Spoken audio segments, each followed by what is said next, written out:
Hey, what up everyone? And this is Gems of War. I need to start taking some more tributes, man. And today, we are going to be getting into some Tinkertown, Stinkertown. Why is it Stinkertown? Because I think it's one of the hardest pure factions to do. I think so, if I remember correctly. Sana said it was the fourth, I think the fourth hardest, not the fourth easiest. It can't be the fourth easiest, so I think it's the fourth hardest.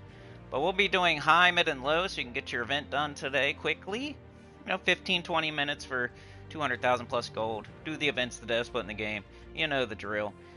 But mostly, get those 3 teams out to you so you can do that, and then we'll attempt the pure 500, which is not a given. It's one of the hardest things to do in the game, so I could lose. That's why it's fun to watch, right? But let me run an auto battle in Adana while I set up the stream. What up, Daniel? Sana with the gifted on the ghost train, by the way. She says hi. She said she may not be able to make it today, but she was there. She was there in spirit on the ghost train. In spirit, you know. She's here in spirit. She was actually there. She was on the ghost train, but she's here in spirit because it was the ghost train. She left a gifted, so thank you so much. Went to yoke the ham, by the way, so good aim. But here's this. Let's run it while I do all of the back end junk. Paste. Alright, run this. Okay. And I'm not gonna worry about my controller vibrating this time. I think it's the dog farting. Or whatever I think it is. Alright, I do have a thumbnail. Thumbnail for every freaking video this month. I've done a stream every day I was supposed to. I've done a video every day. Posting every day. Come on, baby. Alright, Delve Guy, done. We're in the 22nd of July. My brother's birthday. I gotta say happy birthday. Should have already said it. Gems of War, Tinkertown. Gems of War, Tinkertown Pure. Gems of War, Delve. Gems of War, Faction. Gems of War, Underworld. People call it all kinds of different stuff. Faction, Delve, Underworld. It's all 3 though. The Underworld is it in its entirety. The Faction is like the kingdom. It's the faction. And then the Delve is the event, the battles. That's what that means. That's where those 3 words are different. Is that all I need there? That should be fine, whatever. Alright, we'll save that. That'll change the thumbnail, so if anybody wants to share it out, the thumbnail should be up shortly. Let's jump into the chat. Boop. Let's refresh that. Let's hit our like, because we're going to turn our ticket into the train and not jump the turnstile. Don't be a hobo, a train hopper. Whatever they call it. Sana running out there, cape a shining, sword a flowing. I already got an ad on this bad boy. I need to turn him down. I haven't turned him down yet. Alright, did that. Playing Gems of War. Sometimes it likes to save it, sometimes it doesn't. Save. Alright. Let's copy this. Paste it up here. Paste. Okay. Let's turn down the ads. On. Scheduled. 18. Different times. Save. Alright. Should be better now. We got Daniel, we got Yoke. Yeah, you got gifted by Sana, Yoke. We got Daniel, Yoke, and Timothy. Mark was also on the ghost train. Sana and Mark, I think, were the 2 over there. Shout out to them. Okay, hit the like. This. Back up. Looks like we're winning again. So run those auto battles if you don't have your epic trials done yet. Or even if you don't have, like, I think even if you don't have them all, like you did a couple of them last time, I think if you just do one this time, you'll get a pet and another opportunity to buy more pets, and you could take the very long haul of getting them that way. But something you can get done forever, it's nice.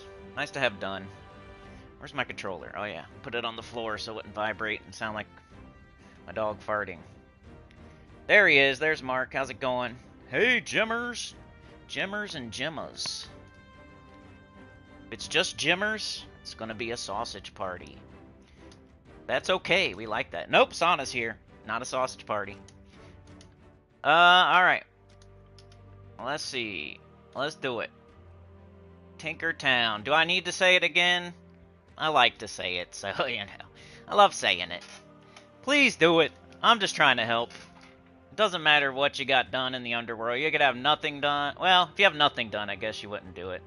But if you are at least everybody past the point of, you know, getting your Rowan team, starting to farm City of Thieves 3 times a day on level 20.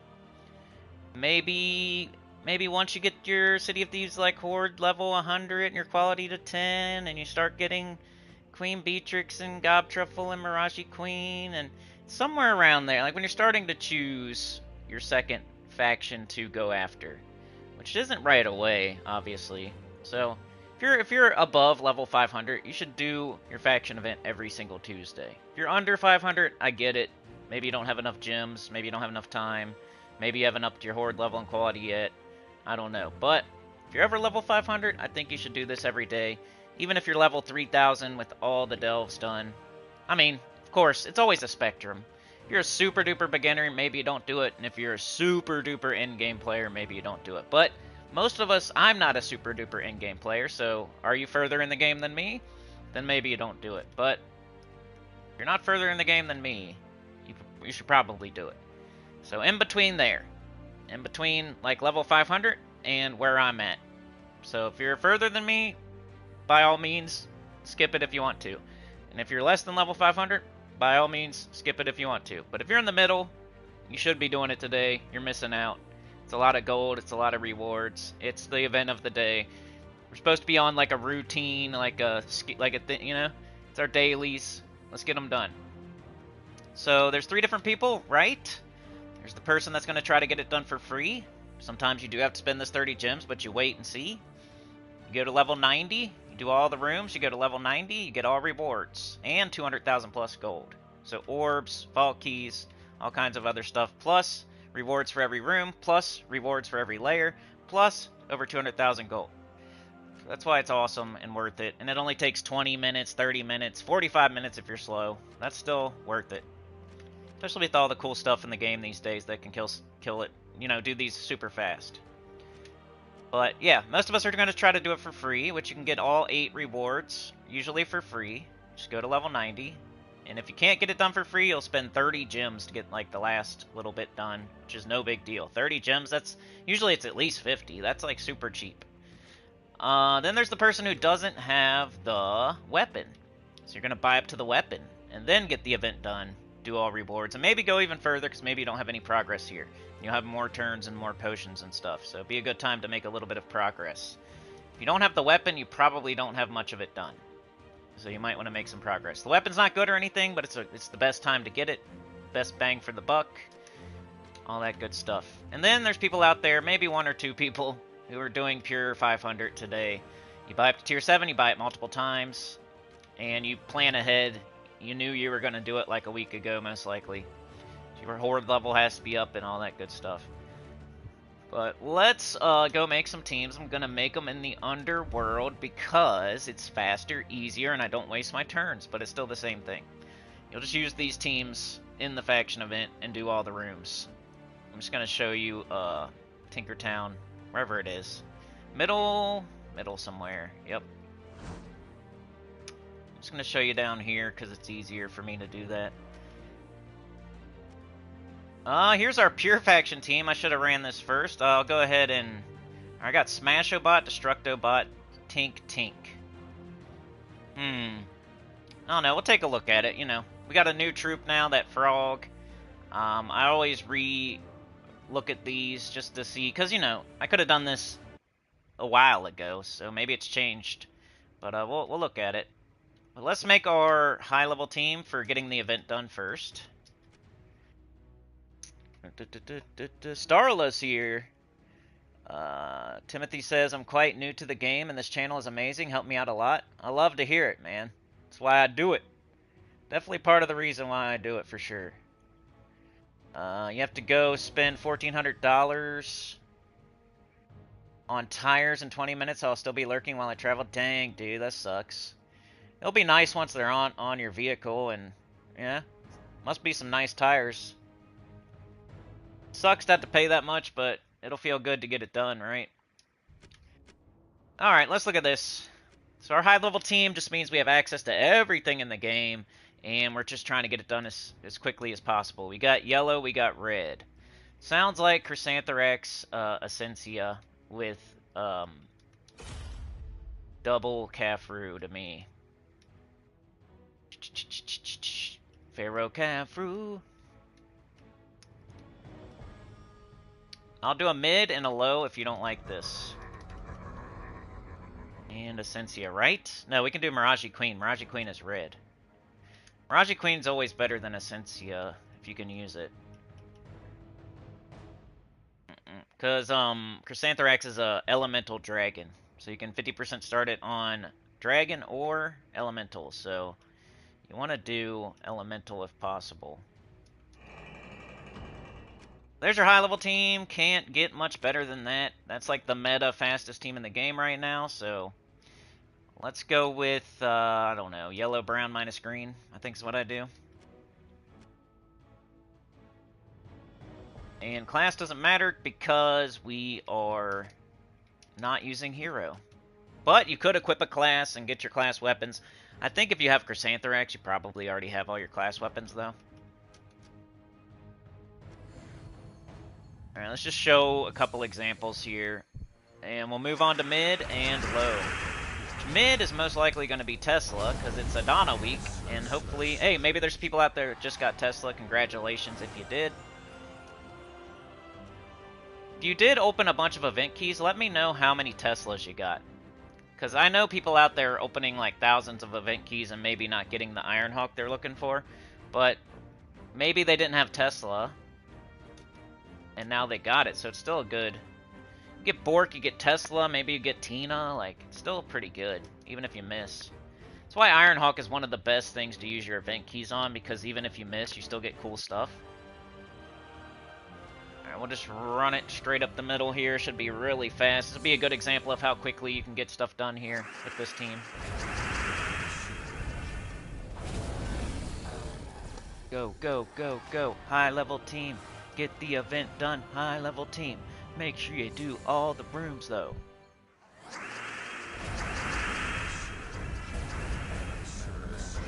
Gonna fly a dragon as the wind blows. Get our delve chest. Smash-O-Bot. I think he's pretty good for the pure faction, right? Definitely use Tink, I know that. I think the other troop is Smash-O-Bot. That's pretty good. Definitely use Tink, though. Stinker Tinker.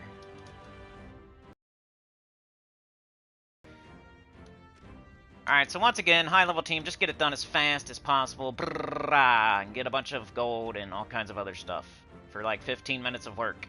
If you got this, you're probably going to get it done in 15 minutes. 20 at the most. Like the entire thing. Every single room, all the way to level 90, all rewards, bunch of gold. So fast, so easy. Totally worth it. Think about like how much you think you're worth per hour or something, and then how much gold you're getting and how much resources and how much rewards you're getting in 20 minutes. Like, it's totally worth it, I feel. Alright.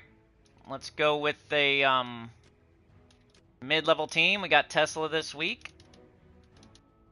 And it's a nice little yellow-red, so you can use Holy Saint Astra, who is her partner in crime. Go down to Legend. If you don't have Tesla, you could do Ruby Weapon Triple Ember Claw. That's another good option. Tesla, Tesla, Tesla. Or Foxfire King, King Oberon. Is that his name? That'd be another good one. I'll do double Tesla, maybe?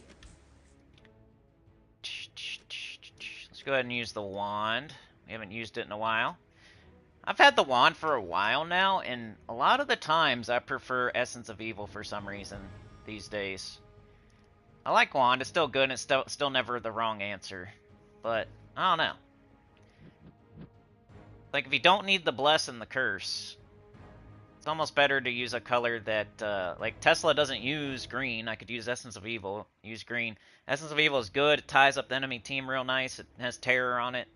But, you know, you're never wrong for using Wand of Stars. But Essence of Evil is way easier to get, lower mana cost, different color usually. So let's go with the Wand, I guess. Like, I used the crap out of the Wand when I first got it. And now it's not like always, you know, not like always using it every single time like I thought I would.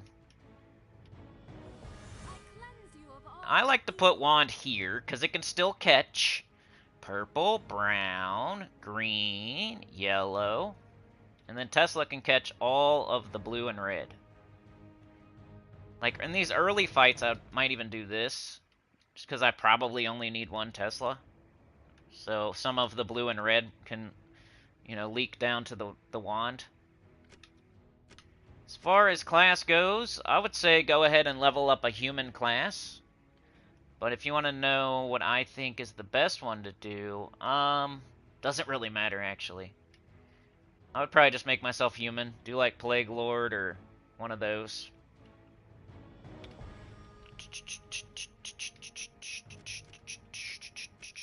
Let's look at it. Impact. Dark Hunger.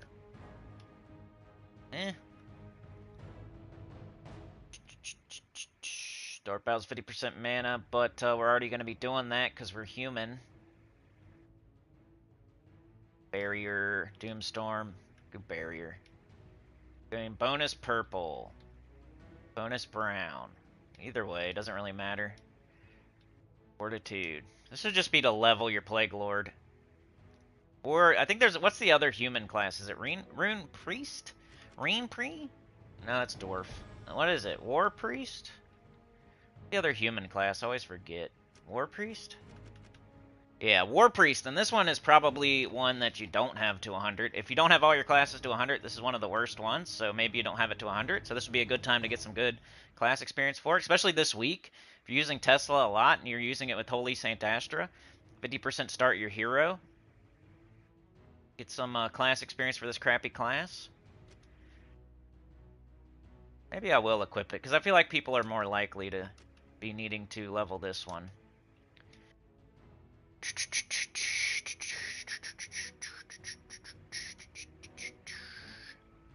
All this crap sucks, that's why this class is butt.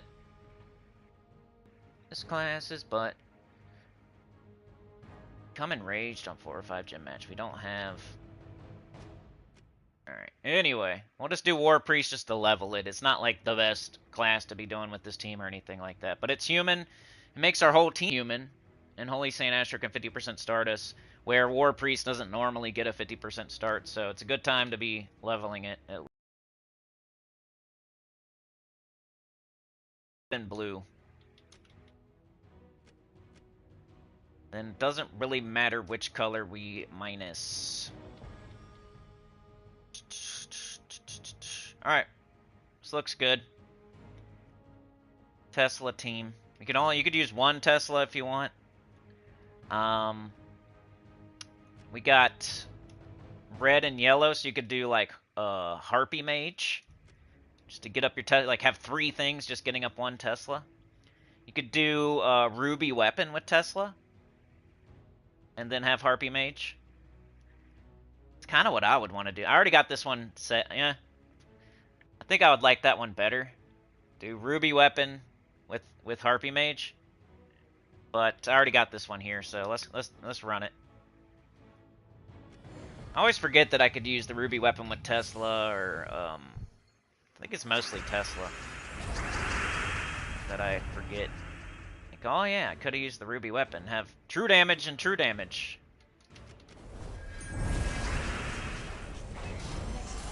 And it uses a different color too. It uses brown. We got a merchant.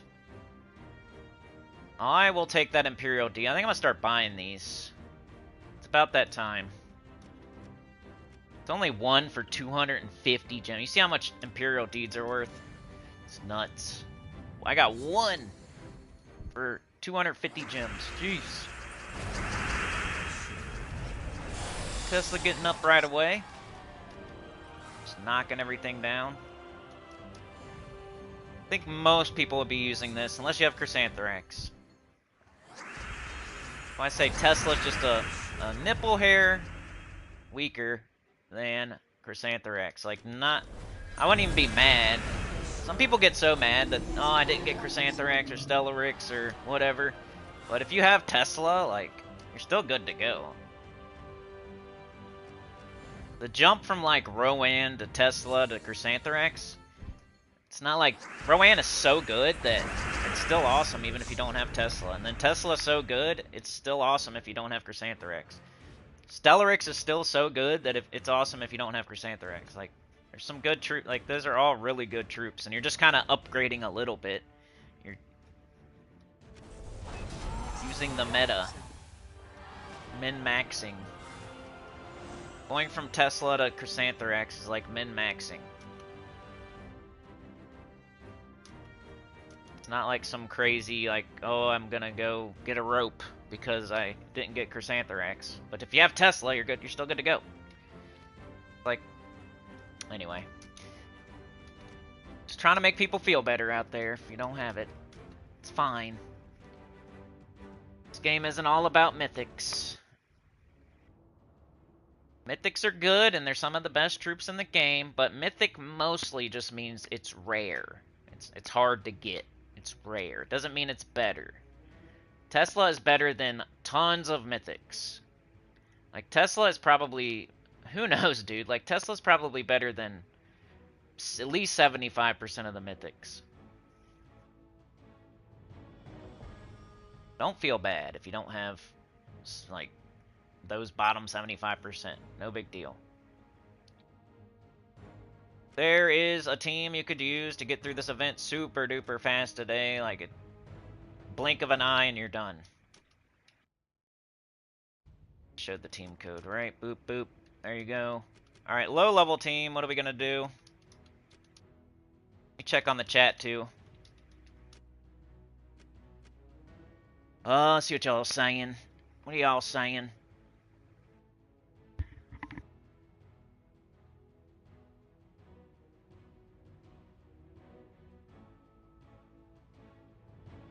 Alright, Sauna's out of here. Bye, Sauna. Thank you so much. Yoke says I could see Mark having a souped-up pickup truck with the big tires and loud exhaust. The only person I know for sure that has one is Efley, and she kind of got sort of offended by it when I was making fun of it. But I'm only making fun of people who drive it like an idiot. Like, if you drive your truck and you're good at driving it, then you're not included. And I'm talking about strangers, like always. Stranger danger. But, that's the only person I know for sure that has one of those. And she no longer comes around. She took the joke with grace and then slowly disappeared anyway, I feel. Timothy says got 1 Ironhawk and 4 Teslas, 2,800 event keys. Sounds about right. Sounds about right. Good job. Great job, Timothy. That Tesla's going to carry you so hard. It's awesome. Anytime you can use it, you probably should. Make sure you use your guard medals, right? If you got Holy Saint Astra, that's good, but not necessary. You can just do a Thrall Leprechaun with Tesla and like a hero. Like Ruby Weapon if you have it. If you don't, no big deal. Tesla can carry, dude. Just Tesla with Leprechaun can beat lots of stuff in the game. Ford Fusion Turbo. Nice. Daniel says, I think I got 15 Teslas from opening 2K event keys. I have got 1K event keys left. Okay, so if you don't have 3 Ironhawks, Daniel, I would go ahead and spend the rest of your event keys. Like, now's the time to just blow all of your event keys, and it's fine. Like, a lot, you know me, and I say, like, don't spend all your resources to 0. This is like one of those caveats where it's okay. Like, Adana is the perfect time to blow all your event keys down to 0. If you don't have 3 Ironhawks. I'm giving you permission if you don't. If you already have 3, though, then good job saving 1K. Mark says, personally, I use Ruby more than the wand. The wand misfires too much. I feel I'm the same, man. If I can use the wand, or if I can use the Ruby weapon, I'm usually using it. If I can use the wand, I'm not always using it, but it's never the wrong answer either. Like, I don't want people thinking they're doing anything wrong using the wand. Yoke says I have a 2006 F-150, 258k miles, so I think this might be my last set of tires on it. Let's go. You'll never have to buy them again. Especially on a truck like that, you probably got some nice tires. Mark says, I'm a Ford man myself, Yoke. I own a 1969 Mustang that I got on my 17th birthday. Nice. Those are usually like those Fox body. I don't know if that's a Fox body, but those Fox bodies that they always soup up are always super fast, you know? Drag race car. Nice. I'll have to check it out, dude. You know me, I'm always I don't like have a car like that, but I like watching people like drag race. Bear says Tesla is goated and I own all mythics besides Horde myth. Hey, Bear is agreeing. Nice. Tesla's better than 90% of mythics. Could be, man. Could be. I just was being conservative by saying 75%. No, you're definitely not wrong. Alright, let's see here. We need to do epic and under. We got red, we got yellow. Whenever we have red, I think Gargoyle, I think Balder. So, does anybody have a preference on that? I think Gargoyle is easier to get. Atlanta as well. We could do Atlanta. So, Atlanta, Gargoyle, and Balder. Does anybody have a preference? Atlanta's the new hotness. Gargoyle's the easiest to get of those. And Balder is the funnest. So that's kind of how it breaks down. Depending on what you want to do with your low-level team. Gargoyle's easiest to get. Balder's the funnest. Atlanta's the new hotness. So, unless anybody has a preference, I think I will just run the new hotness. Go with Atlanta.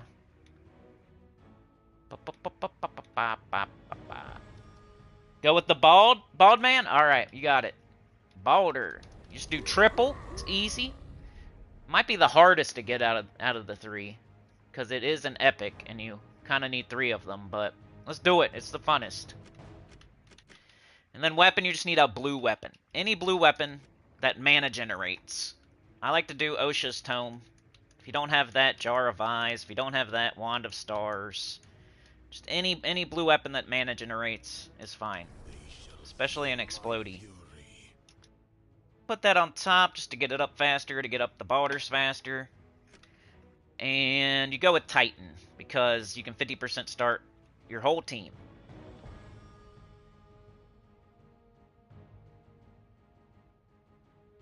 Titan. You can take off your Dust Storm, though, because there's nothing really to put other than it, but you don't really want a bunch of brown falling when you don't use brown at all. I mean, I guess it could help you with your, Rock Solid, though. It's probably fine. I'll just leave it on. And then our banner is pretty good. It's still, blue-red. I might go blue-yellow. Just get that, because the weapon will get all the borders up, so might as well go all in on the weapon. Been doing that more lately. I used to make sure, like, okay, if I got this team, I would always do blue-red, because there's the most blue, and then there's the second most red.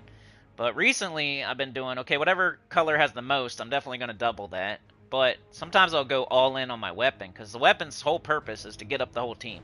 So if we use the banner to get up our weapon will then get up the whole team. So that's the thought process lately. I don't always do that, but sometimes. Alright, so here's your team for low-level players. No mythics, no legendaries. Let's run it through, and then we'll do pure 500.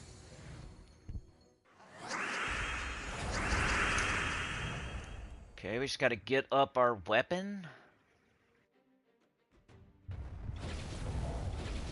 If you have Balder, cast it, pretty much. Should do so many skulls, you get an extra turn. Like every time. Then you could just take skulls, like right here, you could just take skulls. Kill something else. Then Balder if you got it. Everything's dead.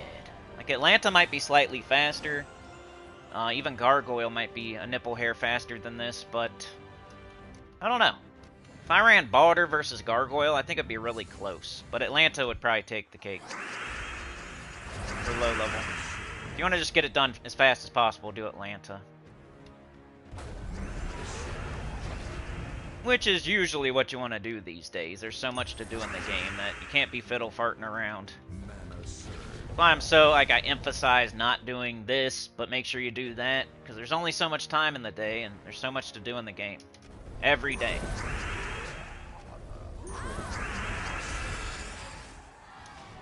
So I'm getting mad at the game for you. And it sounds like I'm telling you you're doing stuff wrong, but I'm just trying to help. Getting mad at the game for you. Too much to do. Can't be screwing around. Get her done.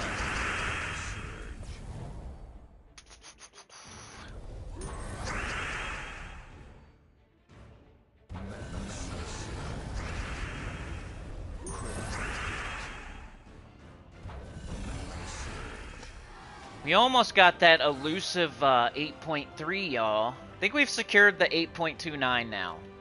We were going back and forth between the 0.28 and the 0.29 for quite a while there. But I think we finally secured the 2.9. Like, when we start seeing the 3, we see the 3, it peeks out, it peeks through the blinds real quick. Peeping Tom, you know. Its binoculars, its telescope. Every once in a while, like poking its head around the corner like a ghost. Like a shadow figure. Walking across, the door. In the background. Walking by the window in the background like a shadow figure. When 8.3 starts doing that, that means we got 8.29 secured. We're starting to see that 8.3 peek around the corner real quick. Walking past the window like a shadow figure. And its binoculars peeping Tomming on the neighbor. And we'll get there eventually. We're still slowly creeping up. 2 steps forward, 1 step back. 2 steps forward, 1.5 steps back, pretty much. Slowly making progress. That's better than being stuck somewhere. I'm gonna do this because I need to still show y'all some more teams. I'll spend 50 gems to show you more teams. I will.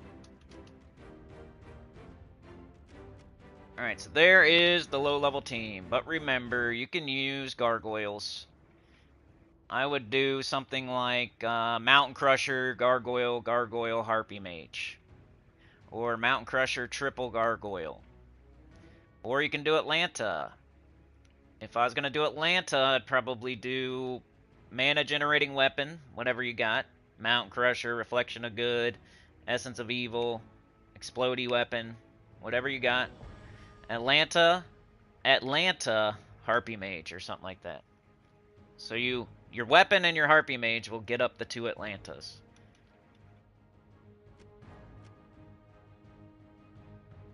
Then for mid, there's also Ruby Weapon, Triple Ember Claw, or Ruby Weapon whatever. Triple Cafru, or Double Cafru, or Ruby Weapon Tesla. There's lots of teams you could do here. Alright, let's do the Pure Faction. Let's see. Base rare, I don't know why I'm doing base rarity, but Tinkertown. Remember, Pure Faction means you have to use only troops from the faction. So, only Tinkertown troops. It's the most restricted thing in the entire game, pretty much.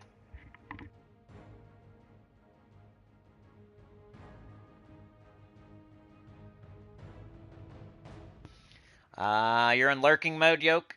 Daniel says, no joy in trying to get my 3rd Ironhawk, slightly regretting my decision to spend 2,000 event keys getting a Ractian Weaver last week. Oh, man. I mean, you don't really need a 3rd Ironhawk if you don't want it. It will just help you get gaps faster, is what it does. Which kind of gets you more vault keys, right? So if you have 3 Ironhawks, you have the fastest verse farming team in the game. And if you have the fastest verse farming team in the game, you get more verses, which give you more gaps, which give you more vault keys. But having 2 is just very slow. You know, you can use 2 to farm verses as well. It's just, like I say, like super duper close. But Triple Ironhawk is a little bit faster at farming verses. Mark says, I saw your Underspire beating Diamantina, Cindy. You beat it without the Flower Dragon last week. Impressive. Was the Flower Dragon there? Was I able to use it? Oh, I think I was, right? Yeah, I used like Web Spinner or whatever. How do you get the ruby weapon? You gotta like, it's tough. There's been 2 chances so far to get it. One for buying it. You buy it with real money. It was like part of some event, and if you buy the pass or something, you get the ruby weapon, which I'm free to play, so I didn't do it that way, but some people did it that way. It was like one of the best things ever for to buy. And then for free to play, we've had 1 chance at getting it, and you have to collect 3 different weapons. They come through the Soul Forge. You have to like really pay attention. If you're watching my streams every week, I'll be shouting it from the rooftops, that the weapons in the Soul Forge, so you shouldn't miss it going forward. But yeah, we've had 2 chances to get it so far, and 1 for people, only 1 for free to play basically. But it's in the Soul Forge. So kind of work your way backwards here. You need 1,000,000 souls. That's one thing. It's not as hard as getting the weapons. The weapons there, it's Dread Arquebus, Dread Cutlass, and Lodestar. So whatever kingdoms those are from, you have to wait for those kingdoms to come around. Like this week is Adana, so Adana doesn't, those weapons aren't from Adana. But like, I think it's like Blighted Lands, I forget the 3 kingdoms, but when those 3 kingdoms come around, there'll be one, you have to wait for those 3 kingdoms, and then they'll be in the Soul Forge. Like this week is Adana, so all these weapons are from Adana, right? It says Adana right under the picture of the weapon. So Gear Slinger's from Adana, Spark Hammer's from Adana. Everything in here is from Adana except for the stuff that's always here. So whenever, so those weapons will slowly come around in the Soul Forge, and you just have to get them, or else it'll be a long time before they'll be there again. This is on a rotation. We'll see every kingdom before we see Adana again. So when that weapon's in there for the ruby weapon, you gotta get it, or it's gonna be another 38 weeks before you'll see it again. So we've seen all 3 weapons. So it was available for free to play, but if you just started playing the game in the last 2, 3, 4 months, you probably don't have it. But that's basically the main thing, is to collect those 3 weapons, and then you can get it at any time. If you're missing one of the weapons, but you have everything else, you can't craft it. There's no possible way. But if you have all 3 weapons, you could craft it at any time. You could get 1,000,000 souls, you could work on that, you could work on 3 Celestials, you could work on 200 gems. It's the freaking weapons that are preventing you for real from getting it.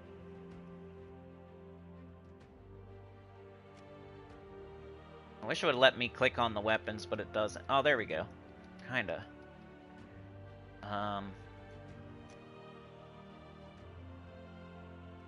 Oh, Dread Cutlass is from Blighted Lands. So we gotta wait for a Blighted Lands week. Which it will come around. It's on a rotation, so it's not like it's never ever gonna happen. It's not like it's RNG. Like, it will happen. You just gotta wait, be patient. Make sure you have the jewels to craft it. We got the it's Dragon's Claw for Dread Arquebus. Keep doing that. Go down to Lodestar, dummy. There we go.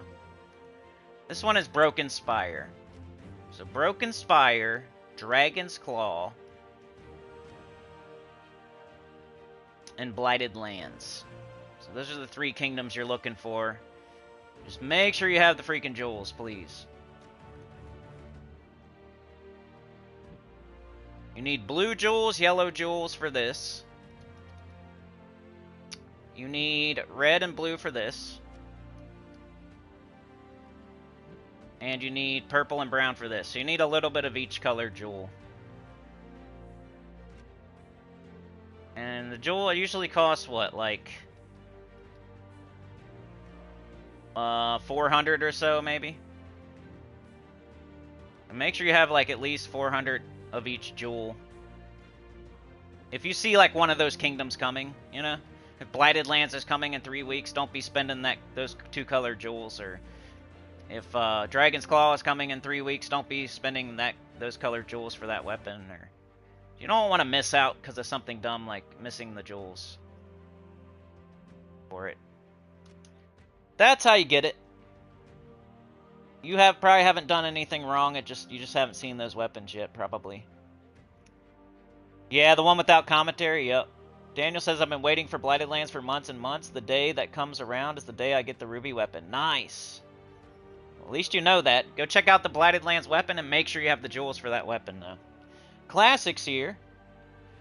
Thanks for having my back in the comments on some of those rage bait videos, man. You get comments coming after you. It's funny. Timothy says, okay, thanks. We'll be watching your streams anyway, so I just need some patience then. Yeah, that's this game, man. This game's all about patience. You're never going to beat the game. You're never going to see the credits. You're never going to see a cinematic at the end with Tiri and Luther riding off on a Harley Davidson. Like, it's not going to happen, so patience is key.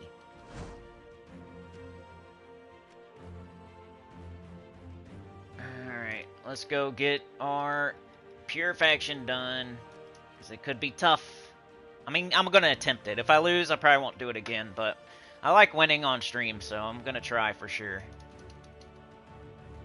Alright, let's see what we got. We got Amphibiobot. I think this is the newest one, right?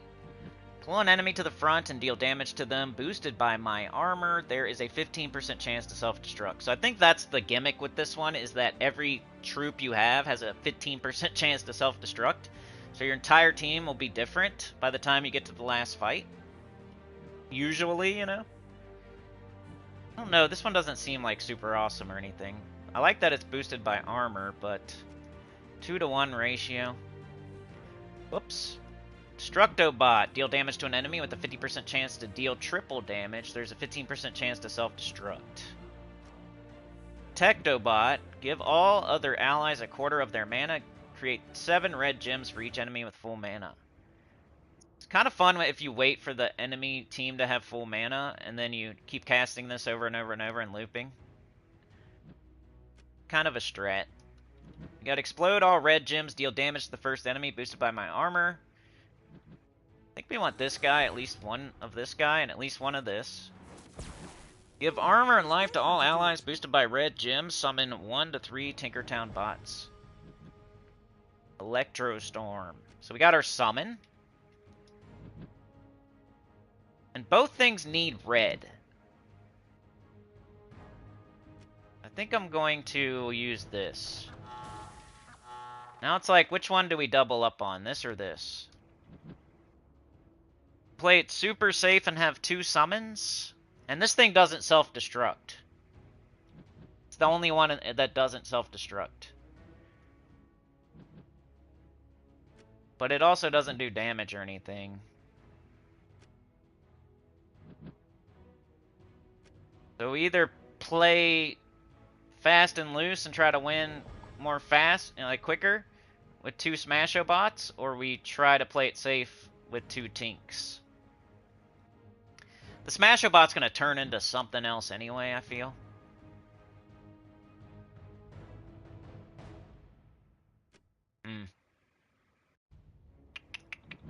This does summon 1 to 3, so we don't really have to have 2.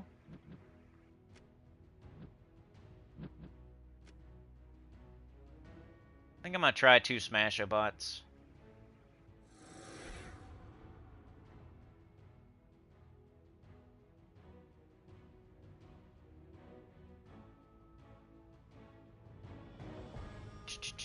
Says 25% skull reduction.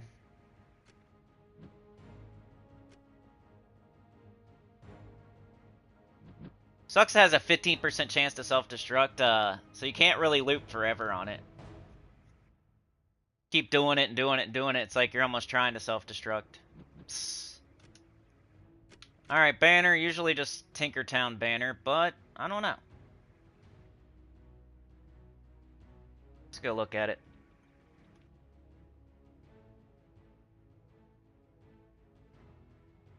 Yeah, I guess. We could lose all 3 of those first troops. They could all just blow themselves up, so we want some for tank. Alright, let's try it. Teams are out there, and I think most of them are going to be the same unless the new troop is good. There's several different ways to skin a cat, though, sometimes. But it's like the can I get it done or not is the real question.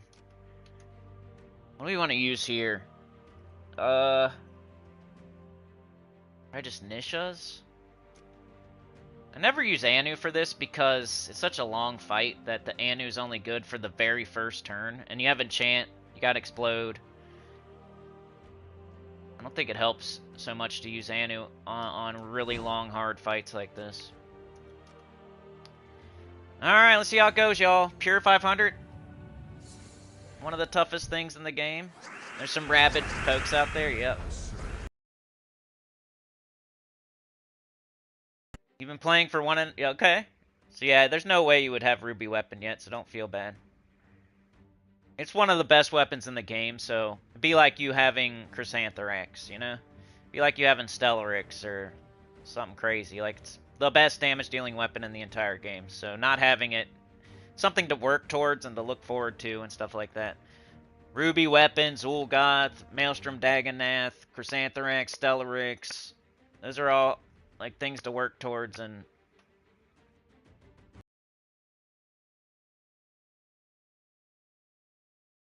Got hooked? Hey.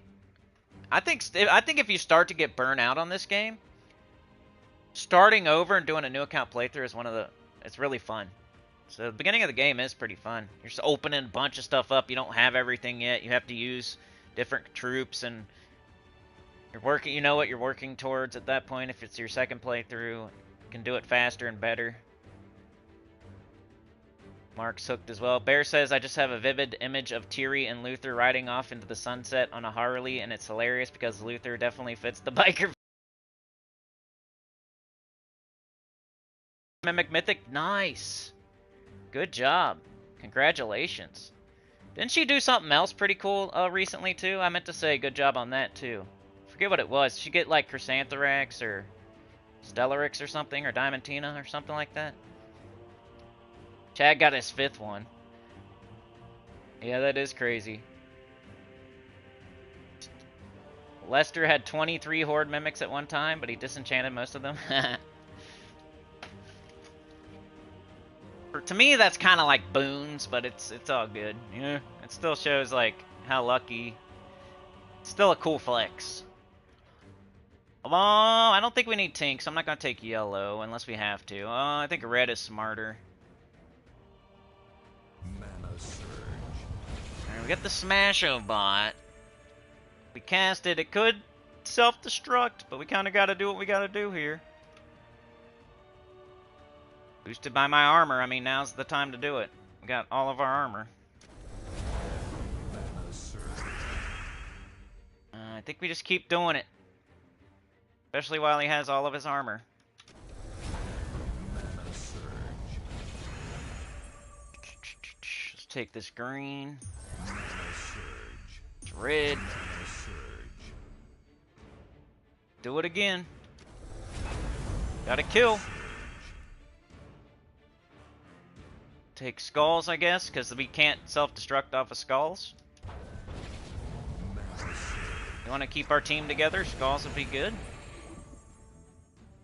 Alright, let's do it again. You got it, flaunt it. Keep it up. Ah, he self-destructed. Alright, let's bring something else in here. It's the frog! That's how this is gonna go. This is why it's one of the hardest ones in the game, is because of the self-destruct. Just...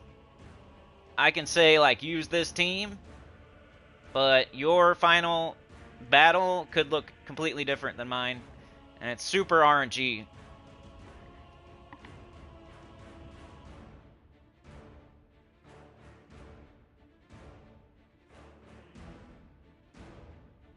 So, like, most important thing is to make sure you keep your tank alive so you can keep summoning something in there.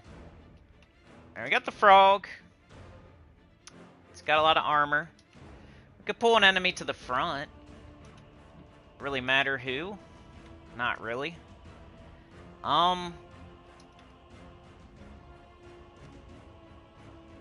This thing's doing less damage, so I'm gonna use it to kill the first slot. And it's self-destructed. Nice. We got Tinker, though. We got Stinker Man. Do it. Dang, we got this guy now. Our whole team's almost different now. Let's do this. Actually, yeah, let's do it before he loses more armor. It doesn't matter. Now we can work on this. They don't have full mana, but there's nothing else really going on, so. Oh, what? Doesn't do any? Oh, it doesn't do any unless there's an enemy with full mana. But we gave our troops a quarter of their mana at least. Doesn't do any red unless they're full. Mana surge. Alright, taking skulls because that won't change our team. Could take red into them though. We need red a little bit more than blue.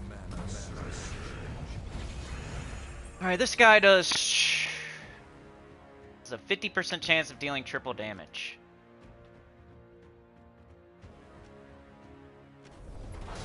Got it out of here, but he self-destructed.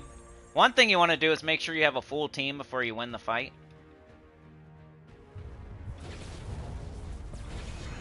I'm gonna make sure. And sometimes you can't even do that, because what if your final cast that kills them also just self-destructs?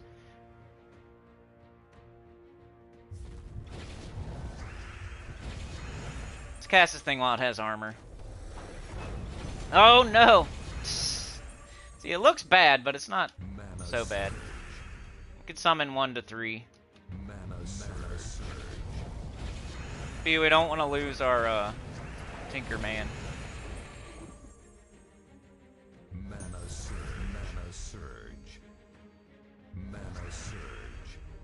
Alright, let's get it in.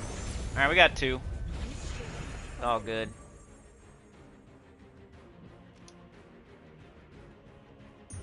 Blue extra turn. Skulls. Cool to finish them off with skulls. That way we know we have 4 troops going into the next fight. We don't have to, though.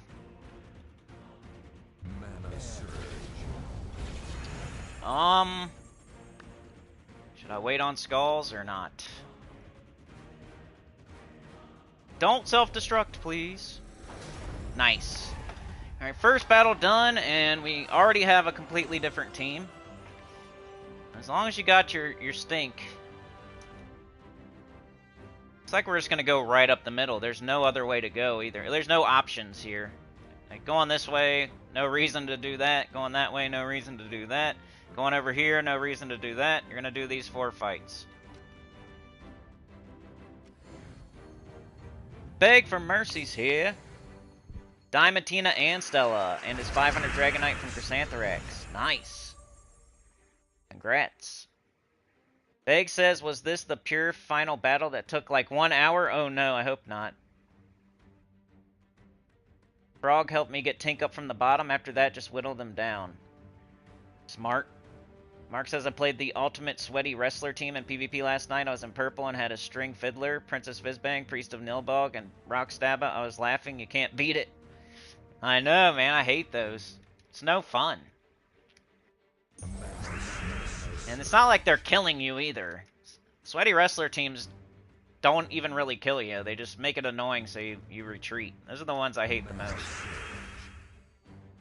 If it actually wins eventually, it's only kind of sweaty. If it just like never can beat you either and it's just staying alive to stay alive, like that's annoying. Alright, well we got full armor, let's go. We're just facing a bunch of trolls. This should be pretty easy. They don't even have... This guy's the only one that does damage. The rest of them are just mana generators. As long as they don't hit me with like 50 million skulls or something, we should be cool.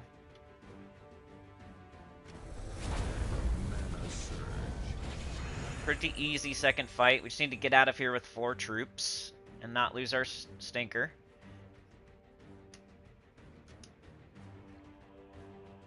Probably get rid of that guy since he's the only one that can do damage.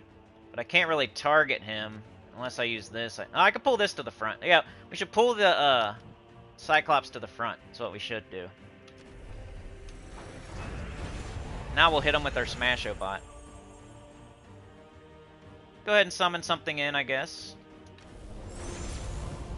Hey, we got another Smash-O-Bot. Our team is back to the way it was when we started.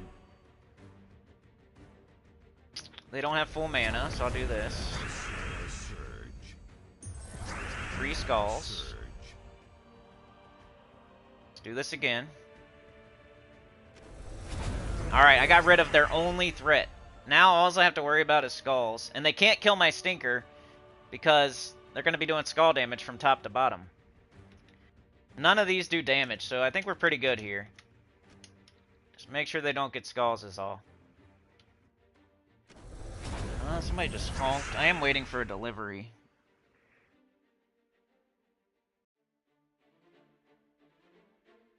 I don't think anyway. We could kill that first slot. But I'm going to do it with skulls. Look at this. If I do this, it's kind of overkill, right? It's only got 27 HP. But if I take this purple, which I don't even use, I'll get skulls and kill him with skulls instead of wasting my Smash-O-Bot. I want to risk a self-destruct on 27 HP when I can just take skulls there.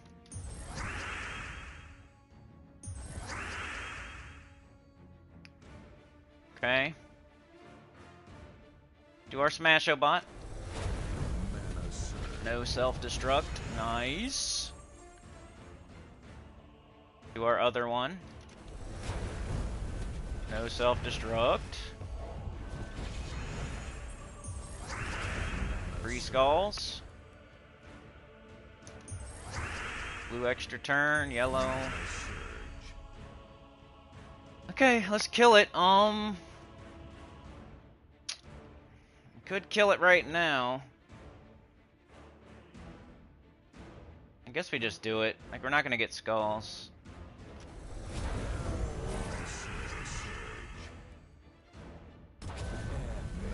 Taking skulls. Yeah, we need to get to that last fight in case that last fight takes forever.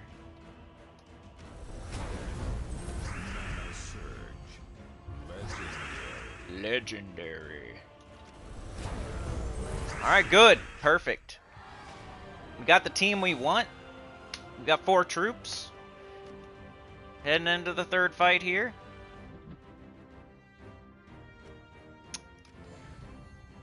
It's only kind of scary.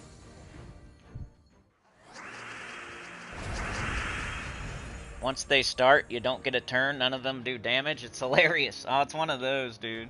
That sucks. Bear says, I can't wait to see what they add for Obsidian Depths this Friday because some of these expansion troops are really good for pure faction. There's definitely been at least one, like the Hell Gate one. Hell Gate used to be the hardest one, and now it's not. It's the best example of that for sure. Kind of what you're hoping for when they do the faction expansion. Like, you're hoping they bring a good troop in so we can do pure faction easier. That's what they should be thinking anyway when they add it. Like, if this pure faction is super annoying, why not add something that fixes the problem or makes it slightly easier? Like, they kind of did it with the frog here. Like, you can pull Stinker to the front like Chad said. They address the issue a little bit. Alright, taking yellow would be kind of stupid. I'll take blue. And while we got full armor, let's go.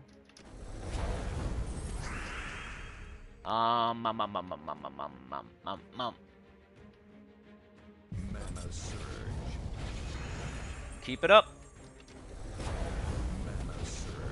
If I was gonna pull something, like I don't have the frog right now, but if I was going to pull something to the front, might be Skelerus. I don't like how he doubles the amount of skulls on the board. I don't know though. We take skulls. We take skulls. We almost get a kill. Give me skulls, please. Ah. Alright, they got full mana all over the place, so we can do our dude. Maybe that'll give us skulls somehow. Even though we don't need red. Like, he's got more anyway. Alright, let's do this. He gained armor or something. Alright, let's keep it up. This guy has more armor, so I'm gonna cast him. I'll do more damage.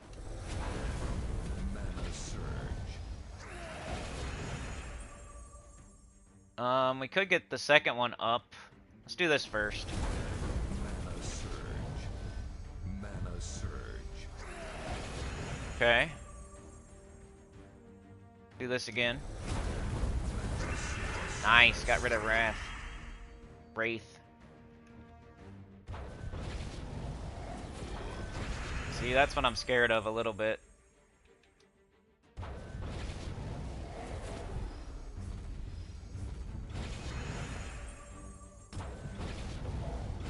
Knocking down that grave, see ya.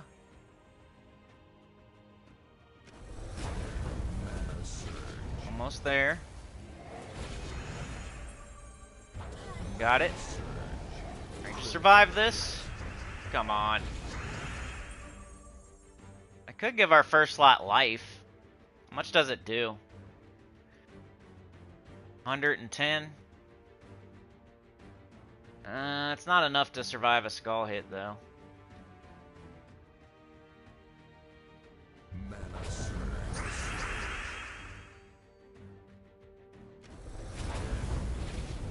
Oh no.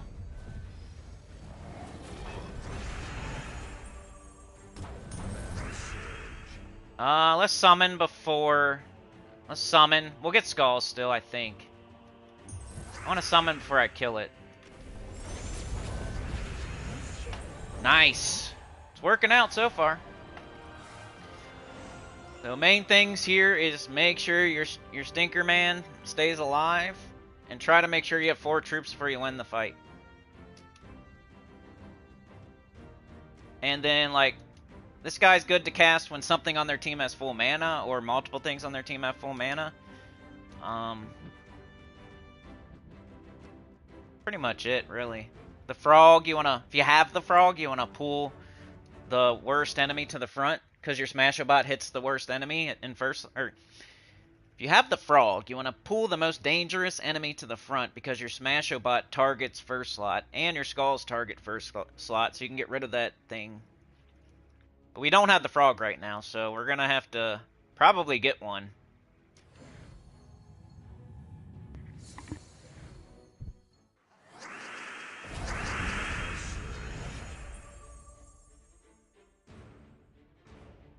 Even if I had put a frog on my team to begin with here, doesn't mean I would have it right now. Like, we had one, and we don't have it now, right? So, starting your team with the frog doesn't mean you're going to have it here. So, that's why I didn't start my team with the frog. We've had a frog. We had a frog in, like, the second fight, and we still don't have it here, you know? So, why would we still have it if we started with it? You kind of just have to get one with your Stinker Man. Blue? Let's do it while we have the most armor that we're gonna have. We take skulls. We take skulls. Alright, let's do it while we got armor. Oh man, and they did triple damage, of course. Of course.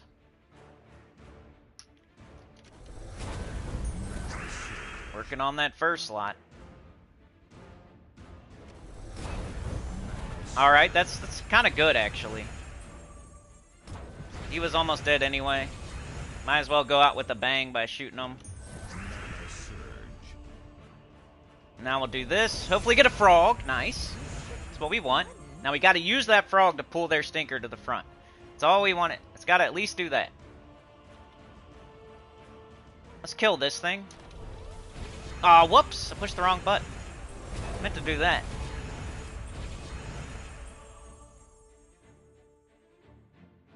Get too excited. Alright, we got our frog. This is the key to victory. They almost killed it, too.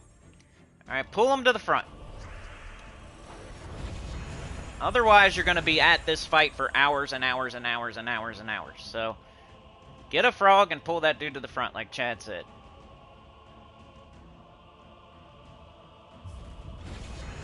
Now we need to get up our Tinker Stinker.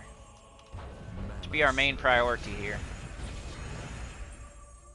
Yellow and brown. You don't have any of it. Mana surge.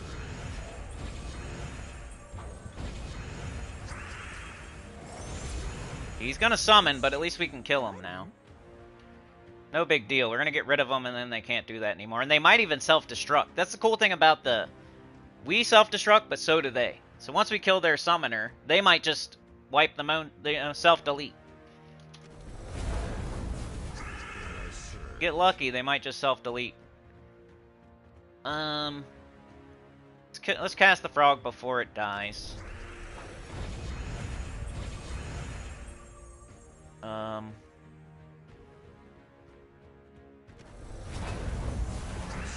some nice hits on him. But he self-destructed, so... I'm gonna cast the frog real quick before it dies here. Do some more damage.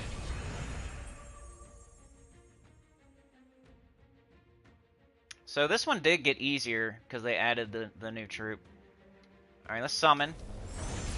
Got a Smash-O-Bot, that's what we're looking for. Perfect. Nobody has full mana, so I'm not going to cast my one dude. Kind of like to wait. Unless there's nothing else going on, I guess. Let's do this, because maybe we'll get... Let's do this. It's a lot of mana. Hand Skulls. Knocked him down to 210. Come on.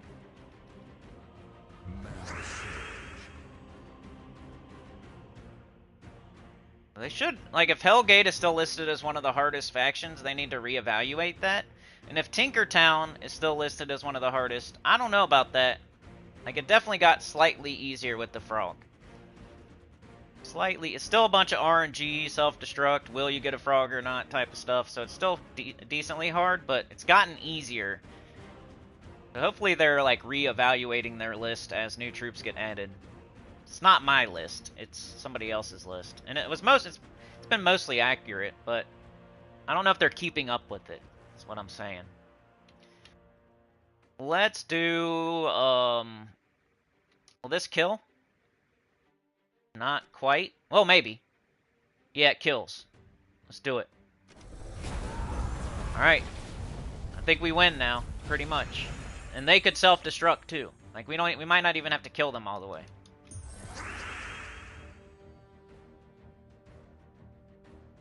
If they kill it, the only way they could win now is if they killed my Stinker Man, like, pretty quickly here. We can keep our Stinker Man alive. We could pull something to the front that we don't like. Like, this guy does triple damage sometimes. He's kind of annoying, so I think... And he's got full... We could do this. We could do this. I don't know why.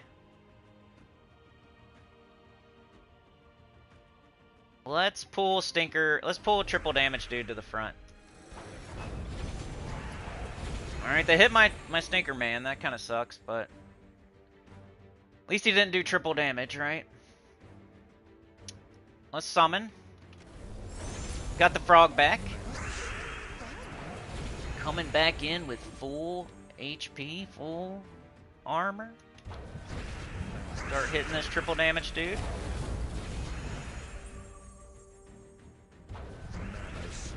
Quite a bit of HP. Ooh, self-destruct. Let's go.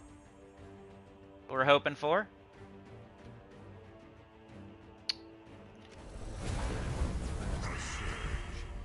do need some red mana, like a little bit. Do this first. And this. Now we don't. I think we're good here. I think we got this. Pure 500 Tinkertown. On live stream. Love it. I think this thing's stealth. We could pull this guy to the front now. Let's do that. Another self-destruct. Come on.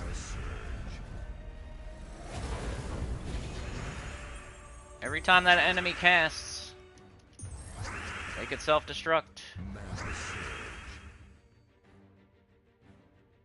This is in no way just luck, right? We pulled the Stinker Man to the front, we killed it. We made sure we had 4 troops the entire time. I don't need that.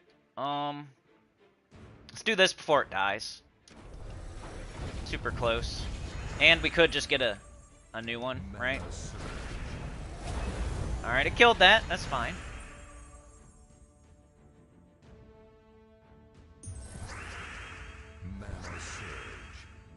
Let's bring something in just to make sure we win. I think we would win anyway. Let's just win. I want to finish with 4 troops. Just as a flex. Bang! 4 troops.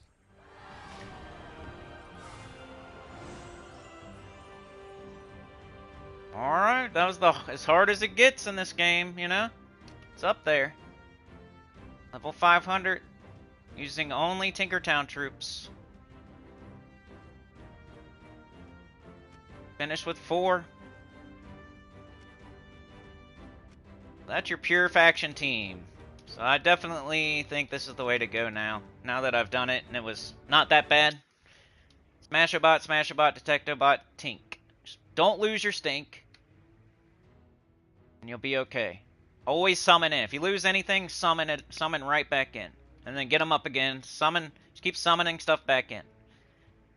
And the main thing, like Chad said, is pull their stink to the front in that last fight. Or else you're just going to have a very long, annoying fight. So I could see a person getting to the last fight and you keep summoning and you're not getting the frog. That could... There's a little bit of RNG in there. But I don't think starting with the frog is the way to go, because by the time you get to the last fight, your whole team is different. All 3 of these have self-destructed by then. Alright, let's see what Deathless would look like. Because you're not doing this, you're not doing pure Deathless, no way. Because you're going to self-destruct at some point, and that counts as a death. This is one faction I would never want to try doing the pure Deathless. Which I've done before in other factions, but this one would be almost impossible. Maybe if you did like 4 Tinks or something and just kept giving yourself... That'd probably be impossible too, because you couldn't pull their Tink to the front. It would just take forever, so... I don't think it's possible to do the pure faction Deathless. But you don't really have to do anyway. It's just kind of one of the hardest things to do. It's fun. Alright, yellow, red for Deathless. If I can use High King Iron Gut, I always use it for Deathless. Start with that.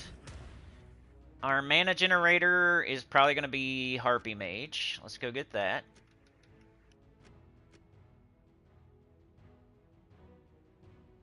Because 75% start with Explode, with Enchant Potion. Might as well be empowered. Where you at? You got red, yellow, it's the way to go. Weapon, I always go Essence of Evil, because it helps me do it Deathless. And it's a good weapon anyway. Now we just gotta find our other instant kill. It's gonna help our High King Iron Gut. So that's usually either like Zul'Goth, CT, maybe even Maelstrom Dagonath. So if we have him, maybe we'll try him for once. But I really love Zul'Goth, because it goes so good with High King Iron Gut.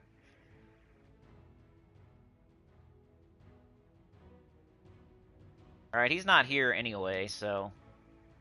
Good. Just do the good old Zul'Goth one.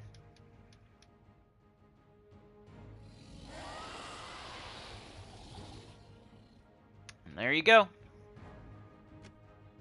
It's almost always 99% of the time, unless you get death marked or terrored or something weird.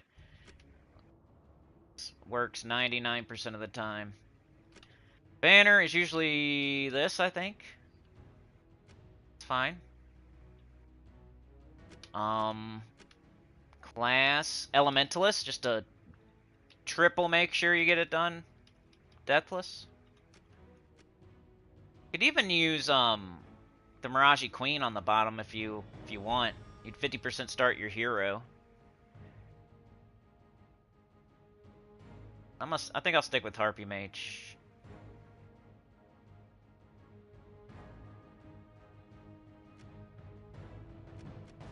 Probably done after this, unless anybody has like a quick request. Sana's out there all by her lonesome today, y'all. She had to walk across the puddle by herself. You know? She's lifting up that heavy hood by herself. Trying to carry a sword and her cape's getting in her face and all that. While reading the manual. The hood keeps slamming down. While she's trying to read the manual and fix her cape and hold her sword all at the same time. What am I looking at? What was I doing? Okay. Let's do it. See if we can get Deathless done too.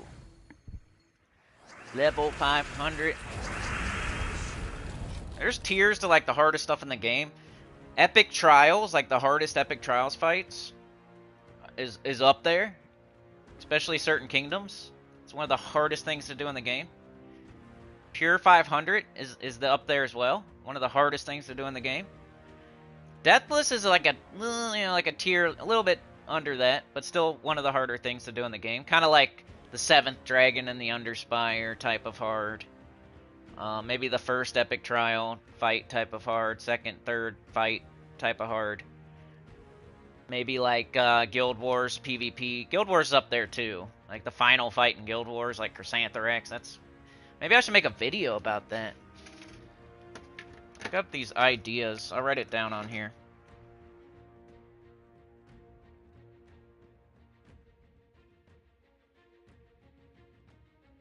Hopefully no copycat is listening this deep into a stream.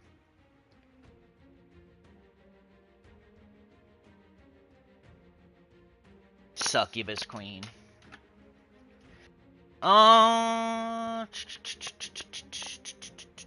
We want to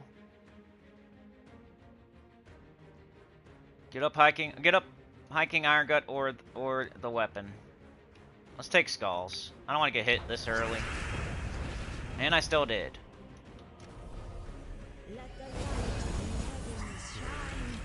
Cool thing about hiking Iron Gut in the underworld is you have extra attack down here because of your horde level. So you get your devour rate is based on your attack. So I have 120 attack. I have a 120% chance to devour. As long as they can be devoured, which I think all of these can be. Nothing's immune. At least 2 of the fights you can just devour whoever you want. And then the last fight you should probably do Tink first. Right now I'm just devouring something without that's not entangled so I can gain attack. Now we'll terror their last slot because it's another way for us to instant kill maybe. Zul'Goth probably fine right now. And that's just, the combo is so cool.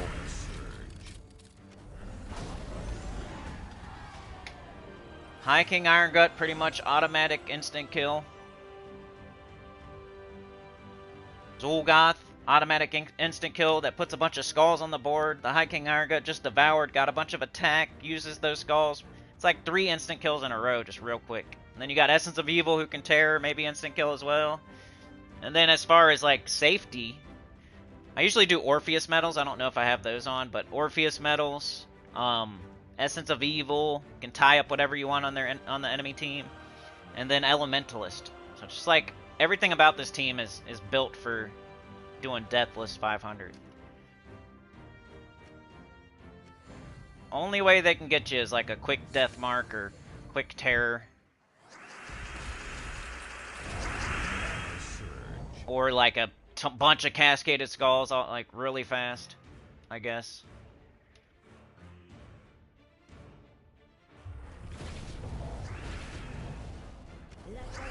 Usually Harpy Mage my High King Iron Gut. There's usually not like enough green on the board to pick Essence of Evil. As there's a bunch of green on the board, of course. Save this, because you can use it for your High King Iron Gut after you cast it, because he gets an extra turn. Who are we devouring? Can't devour that portal. Can use Zul'Goth on it, though. Just do this first slot. I don't know what that is. And now we can... We'll tie this up just to make sure we don't get scalded to death somehow. We should be fine. I'll do their last slot. And you can use your Essence of Evil to target stuff that can't be devoured too, and make it devourable. But I'm just gonna use this. The skulls killed it, right? And then bang. Lots of instant kills very quickly and safe. One of my favorite teams just because it's fun, it's fast, it's safe. Let's take these skulls so they don't take them. We got Harpy Mage. We cast it on High King Iron Gut, which gets him up. He got entangled, which isn't... That's why I usually do Orpheus. So that kind of sucks. Uh-oh. Man, that's why I do Orpheus normally. Watch us lose now after all that. Can do Zul'Goth to kill, but I don't want to get hit with a bunch of skulls either.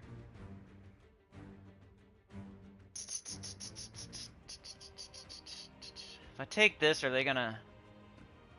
I don't think so. And we gotta get rid of this.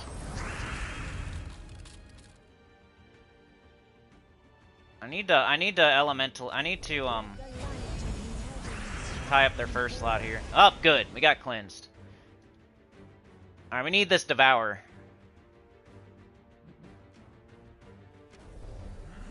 There we go.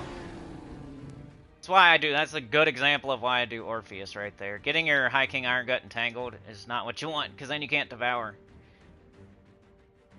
Especially that early in a fight to get entangled. Go ahead and tear their last slot. Let's do this. And... Sure. One more. Come on. Right here. There we go. Alright, last fight. Just gotta get rid of Stinker Man. Trey with the 5, thank you so much. Laying that coat down, that jacket down on the puddle for Sana. Holding up the hood. Getting the cape out of her face. Helping with the manual. Lurking for a bit while I can. Might have to duck back out any moment. Hey, thanks for checking in, man. I see what y'all are saying. It's okay, though. If the Harpy Mage, stuff like Leprechaun... Harpy Mage, anything empowered or 50% starter, it doesn't matter if you mana block them, because Harpy Mage is, all we need her to do is get up one time, and she has a 75% mana start. So you see, like, the enchant is going to fill her up, so it doesn't matter if we're blocking her. We only want to cast her once, and she's going to get filled up very soon. Like, second turn, every single fight she gets up, all the way up second turn, because of Swift, which starts her with 75% mana, and then you have Enchant, which gives her 2 mana every turn. So she's purposely in last slot. But I like the way you're thinking, though. This is like a caveat. Like, let's take the skulls. I don't want to get hit by skulls this early. It's like putting empowered troops in your first slot. I hate that.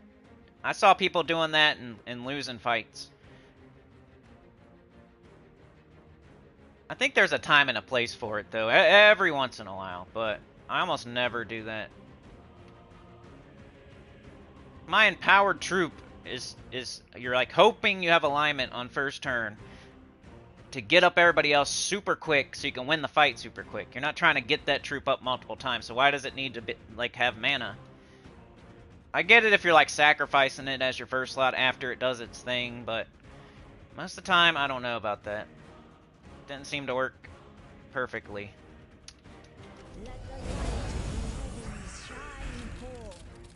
Let 19-1. Alright, we need to get rid of Stinker Man. Stinker Man. He cannot be devoured, so we have to Essence of Evil him first, though. Let's do the triple damage guy first. Just need to get up our Essence of Evil so we can get rid of Stinker Man. Now we can devour him, which we should do. Alright, now they can't summon. And they can't hit me back with these skulls.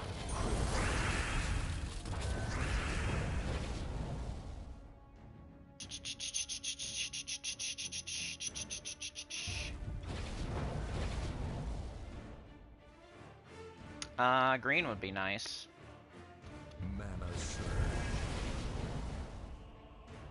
There we go.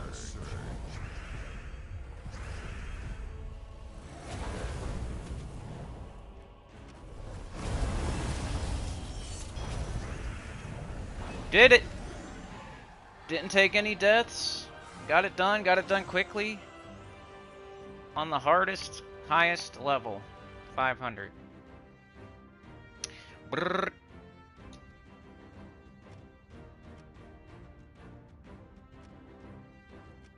So here's the team.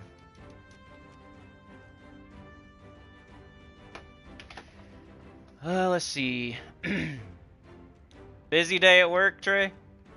Princess Trunks, I have a question. I'm running a Rowan team, and I'm having difficulty getting resources to ascend my troops, and I have yet to pull a Leprechaun.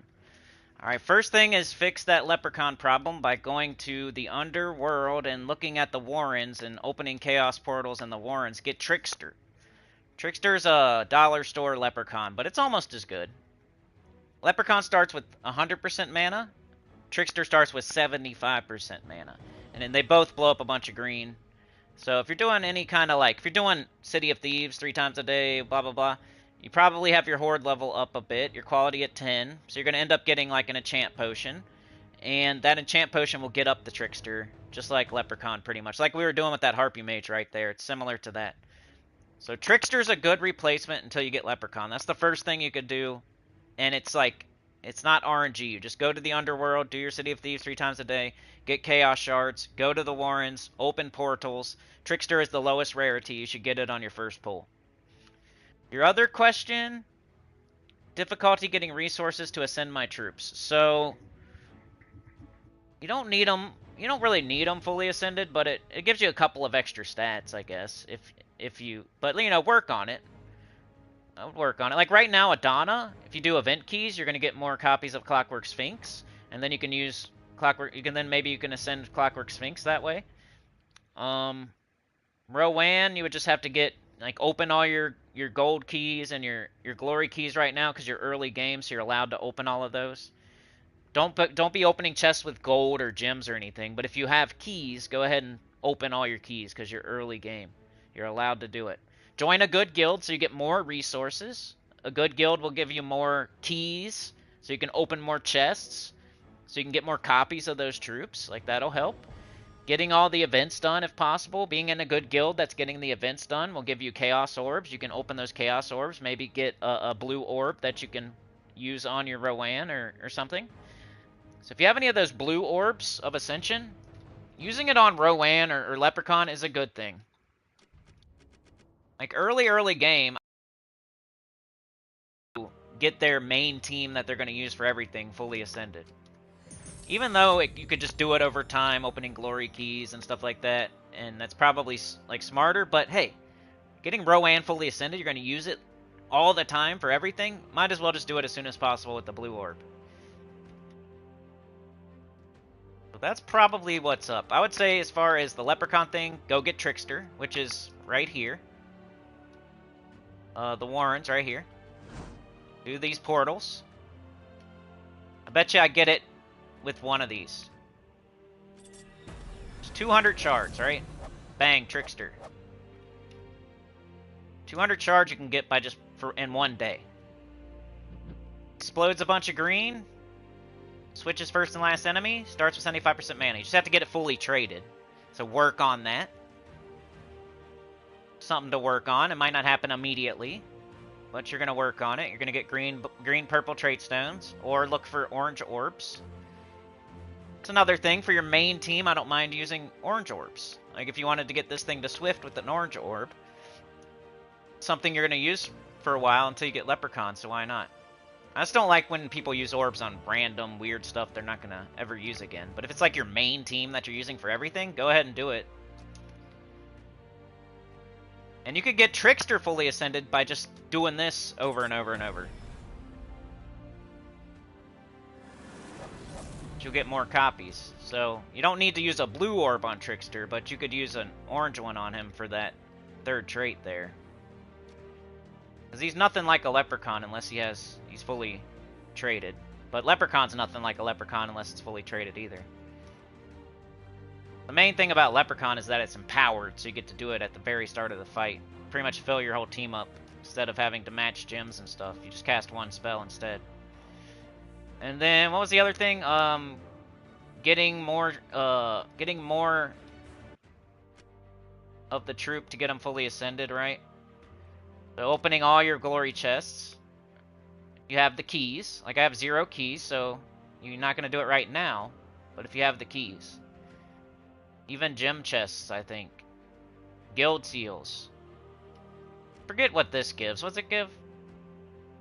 Common and rare. So yeah, it's glory, gem, guild seal. And then Adana is good right now, so you could do event keys like just this week though. So like open all your keys from here, here, and here. The way you're going to get more keys is by being in a good guild, which you should do anyway. It'll help you get everything faster and more stats and be stronger. And then get more orbs and more rewards from getting events done. Like being in a good guild will help you get all that stuff too. It'll literally give you these, because this is guild seals. And then you'll also get these indirectly from guild tasks and guild rewards from events. That'd be my recommendation. You could look at the summoning stones in the Soul Forge to see if Rowan's there or Leprechaun's there or Clockwork Sphinx. Like Clockwork Sphinx, I think is there right now, isn't it?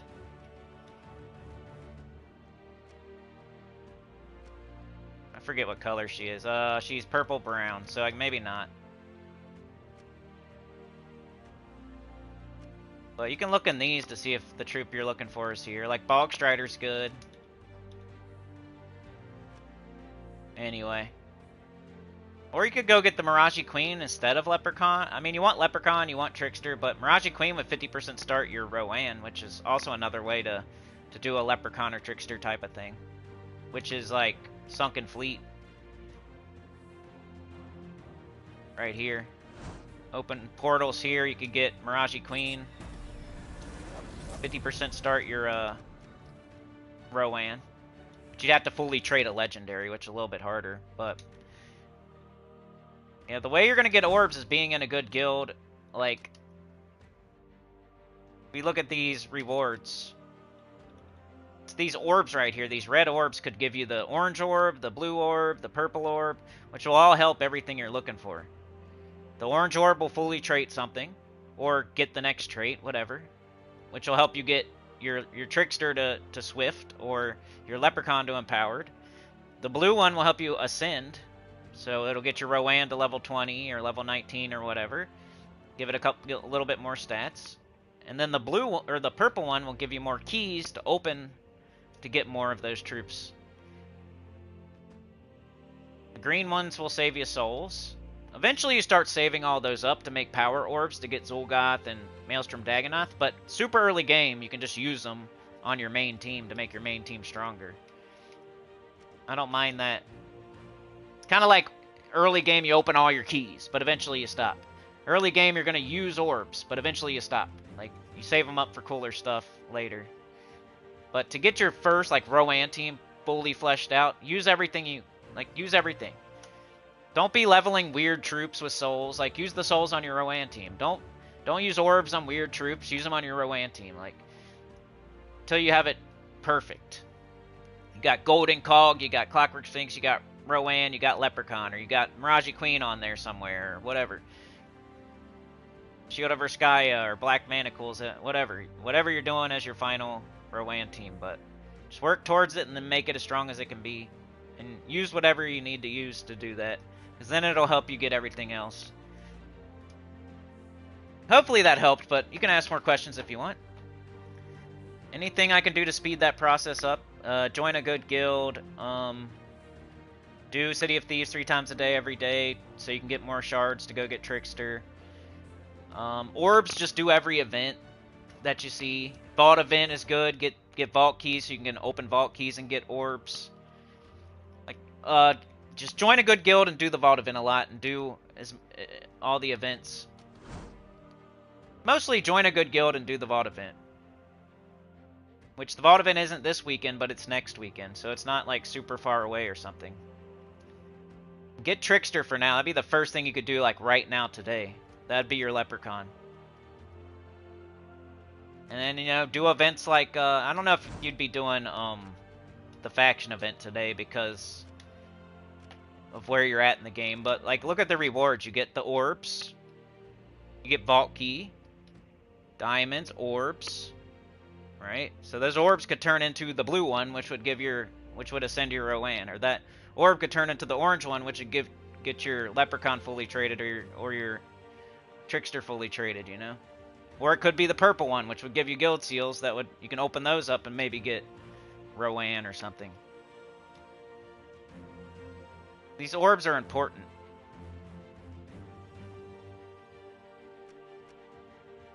Especially early game, mid game, early game. I still want them late game because I can get glory orbs, minion orbs.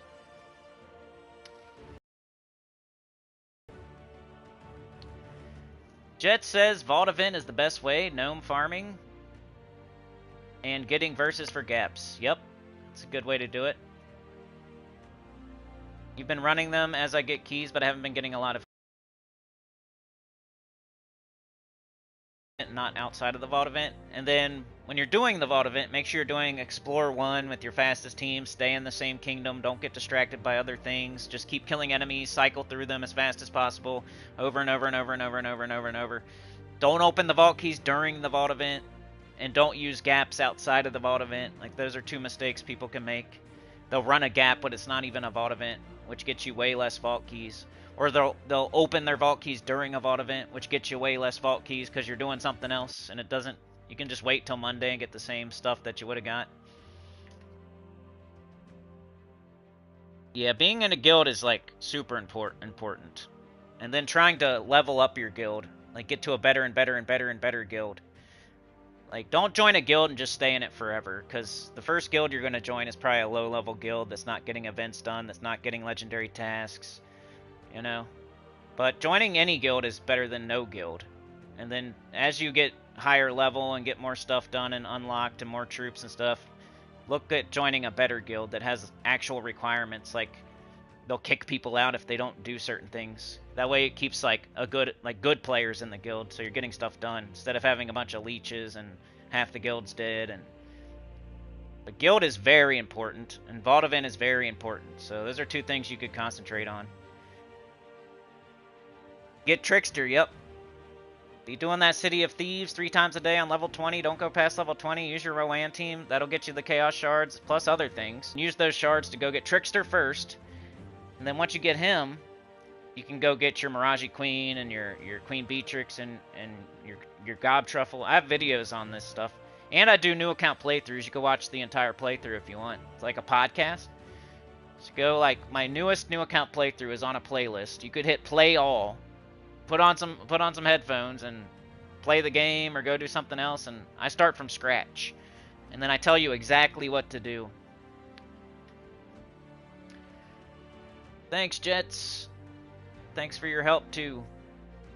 Mark says he will charge your game princess early on. You need a good mana generator. He will change your game. So Lion says good morning, just joins. Sounds like the stream is in the home stretch. Yep.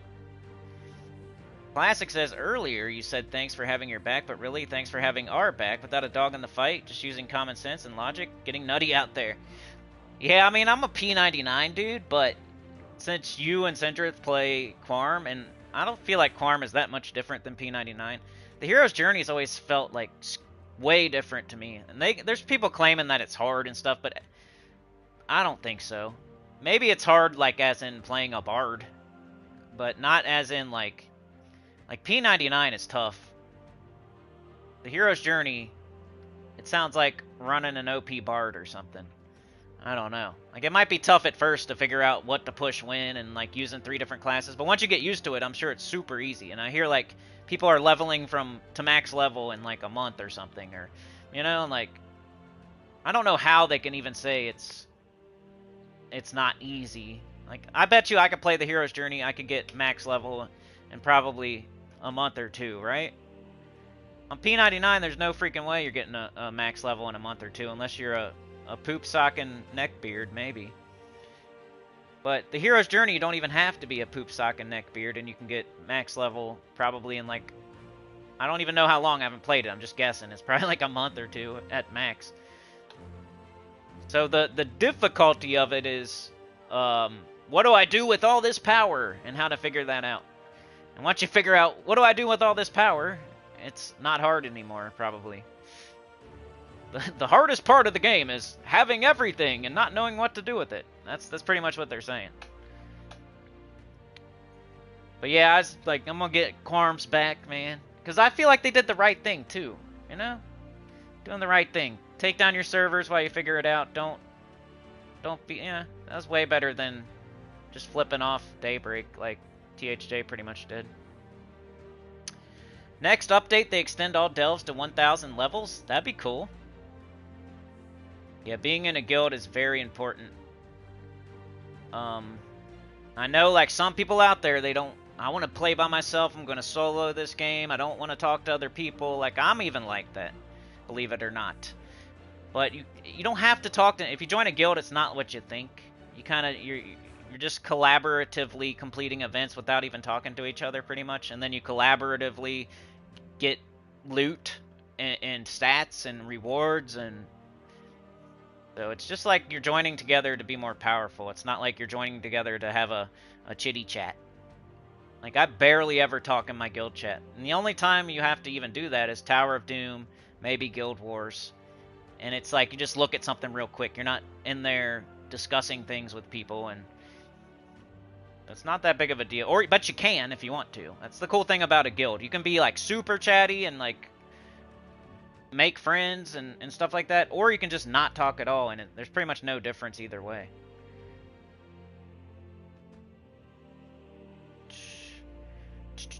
So Lion.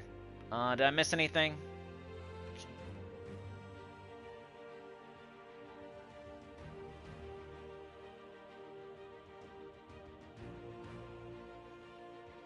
Yeah, the frog made it easier for sure, Beg. So Lion says, I changed guild last night. Man, they already completed most of the task, and it's only Tuesday. That's what you're hoping for. You want to get all your tasks done so you get the stats. It's not even all about the loot, but the loot definitely is nice. But it's like, get those stats as soon as possible so you have more stats to do all your stuff. But the signs of a good guild is they're getting all their tasks done. And so the closer you get to this, like, not every guild's going to get every... Like, when your first guild might not even get every basic task done. But the closer they are getting to it, the better. So if you're in a good guild, you're getting all these tasks done. So you can get all these stats and all this loot. And then if you're in a really good guild, you're getting all the epic tasks done too, which will give you more stats and more loot. And then if you're in a top tier guild, you're getting legendary tasks as well, which is what's after all this. The next thing you want to look at is your guild hopefully is getting 40,000 guild seals. So a good guild is getting at least, like your first guild is probably getting like 10,000. A decent guild is getting at least 20,000. A good guild's getting all 40,000, which isn't even that hard. Like a decent guild should really be getting 40,000 because that makes your guild seal chest better. It takes out the rares and the commons, so you have a higher chance at getting mythics, legendaries, epics. So you want to see like your guild chest level 6. You want to see all basic tasks done, all epic tasks done. That's a good guild. And then guild events. You want to get all these done. So like raid event right now. This is the whole guild collaboratively getting points to try to get this all the way done. So the whole guild gets all of these rewards. So eventually we're going to be on Portal 14 and we're going to get all this stuff. The whole guild gets all of this stuff. Because we're working together to get it done. So a good guild is going to get these events all the way done. But once again, there's a sliding scale. Like your first guild might only get to Portal 7 or 8. You join your next guild that's a little bit better, they might only get to Portal 12. You join your next guild that's getting it all the way done. But a really good guild will get every event done every week. And just having a good guild leader. You don't want like a lazy guild leader that's kicking nobody out and letting half the guild be leeches. And you don't want like a freaking dictator that's kicking people out for liking the color pink or something. Like, you need somebody that's level-headed and attentive, but not a micromanager. That's all the signs of a good guild right there. And you work your way up. You're not going to get in a super-duper high-level guild. You want to see requirements as well. That's another thing. Where is it at? Like, where does it show that? Somewhere. But our guild has requirements. Like, we have to give 1,000,000 gold a week. We have to get a certain amount of trophies. We have to get a certain amount of seals. Your first guild will have, like, no requirements. So you got people that are just doing nothing, just sitting there. And that's why, because there's no requirements. Then your next guild might have, like, a little bit of requirements. Like, hey, at least give this much gold. Hey, at least do 1 or 2 fights in the guild event. And then when you're in a really good guild, they're going to expect you to give like 1,000,000 gold each week. They're going to expect you to do your share in the guild event. They're going to expect you to participate in guild wars and stuff like that. So that's how you know you're in a really good guild, because then everybody has to do that and they're all held accountable. The person in 30th slot of the guild has to give the 1,000,000 gold and has to participate, or else they get kicked out, you know. But your first guild, that's not going to happen. Nobody gets kicked out and there's no requirements. And then your final guild, you got to give a bunch of gold, and everybody has to participate, and you're going to get kicked out if you don't do it. Anita's here, right at the end. We could maybe do, like, one... What do we got here? What could we do? What do you guys want to see? I could do something like one more little thing. I'm getting hot, though. I need to turn my fan on or something. One sec.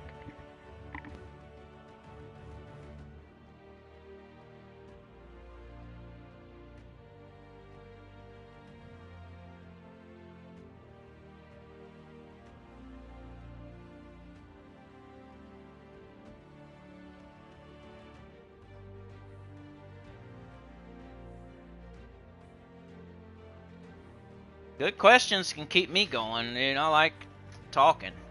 I like answering questions. I don't know. I'll just play the game normally for like 10 minutes or so. Let's go back up here. Let's get our mail. Getting medals. Another thing, being in a good guild will get you medals. You know? Anita with the gifted, thank you so much. Went to Rain. Man, the girls have good aim today. Sana got Yoke. Anita got Rain. Good aim. Choo choo, poop train on the tracks. So now, yeah. We did it again. We're revving it. We keep getting up to that. It's a good thing. We keep revving the engine every day. It's never gonna like lock up or or get nasty or run out of oil or not have coolant or not have air in the tires, you know? We're always at least revving it up in the driveway, annoying the neighbors at 5 a.m. because it's a piece of shit. We're always at least doing that, so that's good. Got to keep that going. The engine won't seize up. It has fluids. We got air in the tires, so we're ready to go. We're always ready to go. We're hanging out in the garage like King of the Hill, like standing outside like, yup, like drinking a brewski, like, it's good. I'll take it. Offers. I don't like these. Like this one, 25 gems for one event key pretty much. So I don't love that. This one, I don't need any of that stuff, so I don't want to waste 200 gems on it. So I got my mail. Let's check my XP booster. Any of them running out? We got 1 day. That's fine. Alright, let's look at our XP booster now. Says earn glory from any battle except training, so we probably have to do. Ooh, it wants me to. It's telling me to. I got the 2 mini bosses in Explorer and the glory one. Those are like my 2 least favorites. It's like 2 things I like. The Explorer I definitely wouldn't do normally, and then the glory at least makes me do PvP, but it's always the last thing I do. I guess I'll do boring old Explorer first. Maybe we'll get Horde Mimic Mythic on stream. That'd be crazy.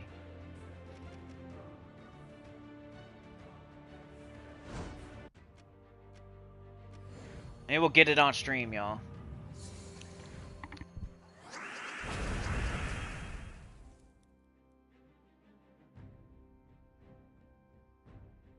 Remember, Chatathon is Saturday morning. Probably around 9 or 10. Unless, I mean, there's always potential that the teenager goes somewhere on the weekend and then I can start earlier at 5 a.m. because then that means I can use his room and not wake up Mrs. Cindy at 5 in the morning with me screaming about nipples and sausage and stuff. You know what I mean? Like, I don't want to wake her up. She has to work. Screaming about nipples and sausage and people driving slow and all that. But if we have access to the other room, which happens sometimes, I don't know, it could happen, then I'll start earlier and I'll do like a regular long chatathon. But what's been happening lately with the chatathon is that I have to take her to work and I can't stream yelling sausage and nipples while she's sleeping right there. So then we have to start at like 9 or 10 and do like an abbreviated, but still 6 hours, still pretty long stream that we don't usually, it's like a triple stream at least. We normally do about 2 hours, hour and a half, 2 hours. If we're feeling frisky, we might do 3 hours sometimes. But the chatathon is always at least like 5 or 6 hours, like at least a double, usually a triple. Gives us plenty of time to rant and rave and maybe do like a lister guide or something like that. I was thinking about maybe doing top 20 legendaries this time. We did top 20 mythics on the last chatathon, right? Maybe we'll do top 20 legendaries this time. I want to make like a little short video of my top 20 mythics. Maybe I should do that before this Saturday so I can use those slots for my legendaries. Like, you guys have already seen it, but not everybody's seen it. Not everybody sat through that whole chatathon to see the top 20 mythics. Might get it like put out. And now we got like Maelstrom Dagonath now. We got the Goblin guy, which isn't, I saw somewhere. Anyway, I probably shouldn't say it. You know me, I hate the new troops, the best thing ever stuff. You guys are smarter than that, though.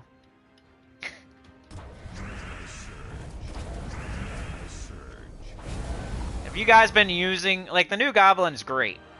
I like it. It's good. I'm glad it's in the game.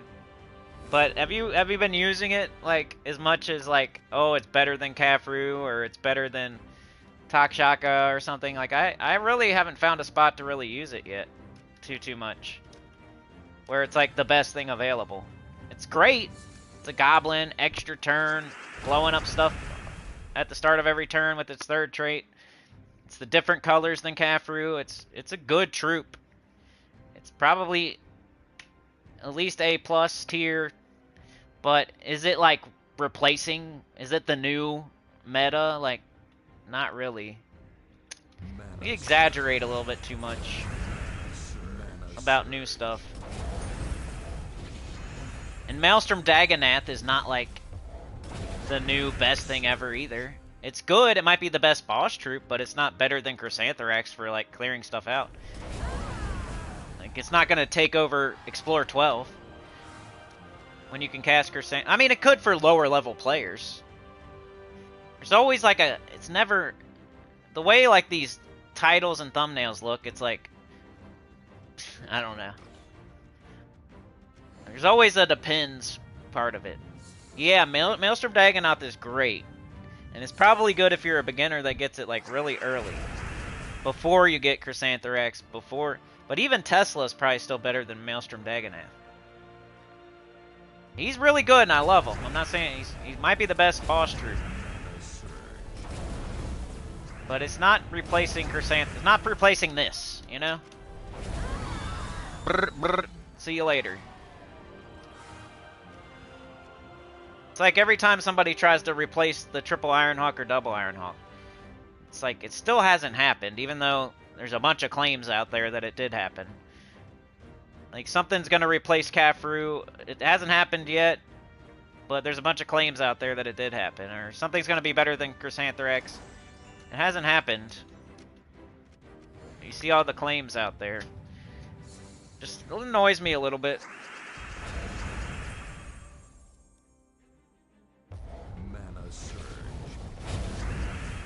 I just hope it's good entertainment, and hopefully I don't know. I gotta shut up.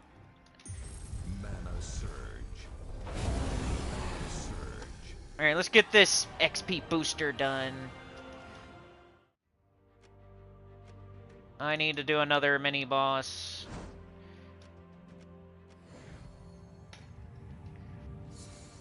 Let's see. Roxy got it. Horde Mimic Hunting, yeah. Is it the morning my time? It is exactly noon right now for me. Exactly noon. I'm waiting for a delivery. And I don't know. I got a little bit of other stuff to do. Not too much. I need to make my video for tomorrow. I think I got something going on tomorrow that I gotta go, like an appointment.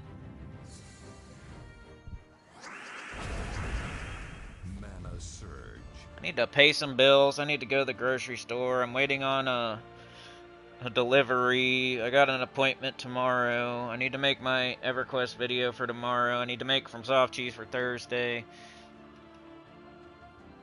And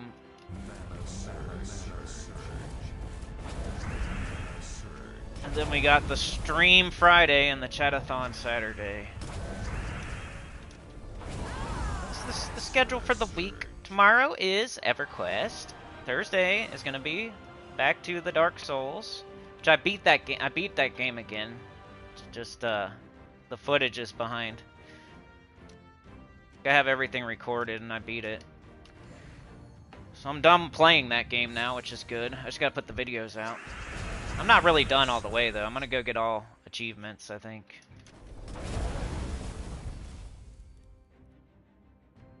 Oh jeez, dog's throwing up.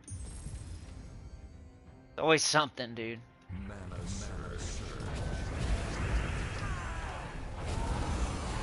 Whenever the dog throws up, I say no more treats. You're just gonna eat your dog food and that's it.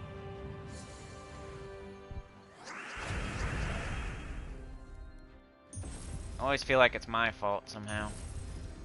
I fed him something stupid.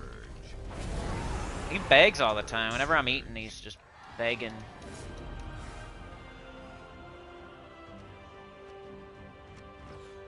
I get mad when my family's sick. I'm mad at the sickness, not the person, though, you know? Get mad at myself.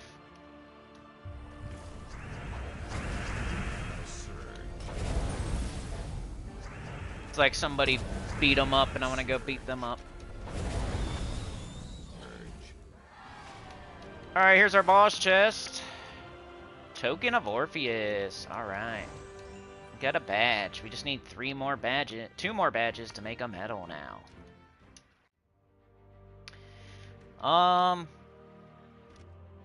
Glory.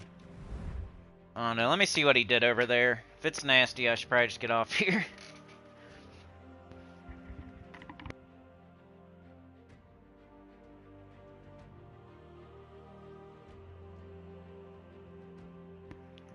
Alright, it's not too bad, I guess.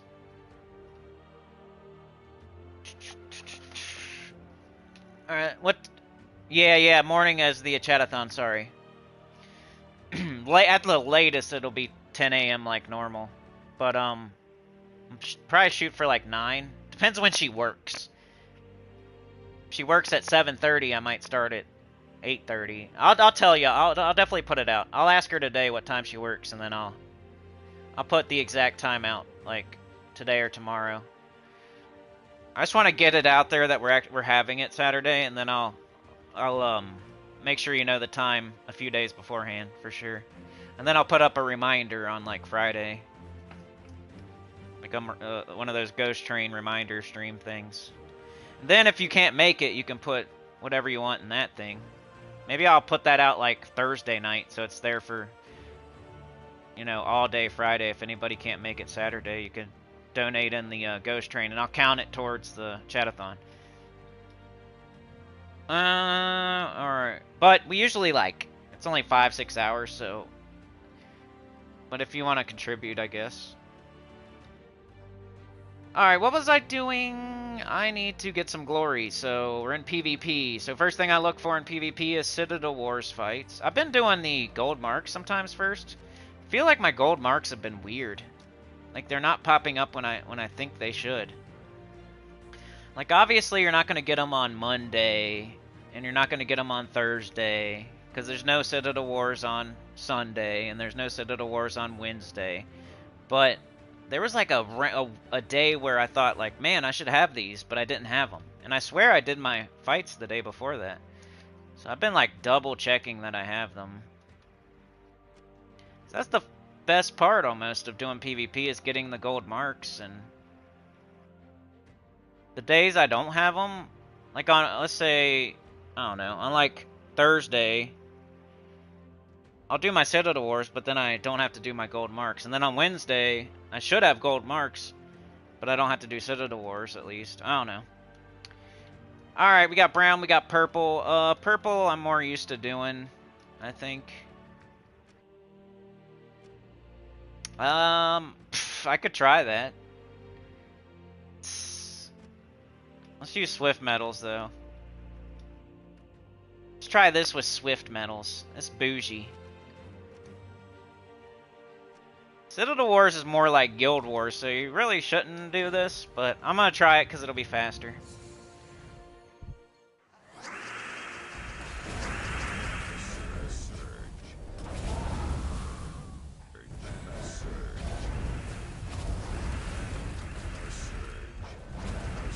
Stop it. Thank you. Do I recommend buying pets in PvP shop? Yeah. For silver marks. If they cost anything except for silver marks, don't buy them. But any that are just silver marks, yes. Sindrith with the 5. How's it going, man? Rock on, baby. Heart that. Thumbs up. Thanks, bro. If you guys watch EverQuest at all, anybody out there, check him out too. Check out Classic EverQuest. Check out Sindrith. Those are my 2 recommendations right now. And Vieric, of course. I like Vieric too. A lot of people doing EverQuest, but those are my 3 I recommend. Alright, let's keep it going here. We need to get our glory. We need to get our Citadel Wars done anyway. So, and then we get the XP booster as well. Bang, one shot. Sindrith running out there to help Anita and Sana and Trey to get the train started. The hype train, aka the poop train. The whole story. You know the deal. And now, hey, we welded. Sindrith brought the fart can. Spoiler. Weld them on. Put the sticker on the side. Put down the pimp juice. I think we're about to do a burnout, man. I think we're like we got it. We're holding the back, laying down the pimp juice. One more little thing, and we're out of here. We're pretty much out of here already. We did a burnout. We did it. We did it. We did a burnout today. We're sliding it in sideways at the gas station. Music up all the way. Doors open, windows down. Everybody gets out of the car. We take up 2 or 3 parking spots. Leave the car running. Music all the way up. And everybody gets out and goes into the gas station. We need to buy our brewskis, our smokes, our pack of tidy whities, our fireworks to shoot out of our butt, and the scratchers to scratch at the front of the line so nobody else can check out. What's up today, boys and girls? We are there. We're at the front of the line. We're already drinking our brewski, already packing our smokes, and we're scratching our scratchers up there. There's like 50 people behind us in line, but we don't care. Somebody cuts, you know? Like, Sindrith's up there in the front of the line. He lets Classic cut in front of everybody else. Like, he's with me. He's with me. Classic's got like a Slurpee. Got a whole bunch of candy and Mountain Dew and stuff. Got a whole arm. He's like almost dropping it. He's like, put it down right here. He's with me. He's with me, you know? And then here comes Sana. She's with me too. And then Anita. She's with me too, you know? And they all cut in front of the line while we're scratching our scratchers. I won! I got a free ticket. Give me another one. I got $1. Let me buy another one. I'm gonna stay at the front of the line and let nobody else check out. Hey, can I get some ice cream? You know what I mean?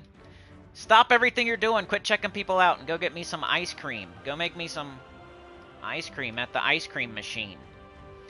I don't care that there's 50... I don't care that there's 5 other people in here that are ready to check out. Make me some ice cream, sir. I know you're the only person in here, only worker. And I do see all these other people with my eyeballs.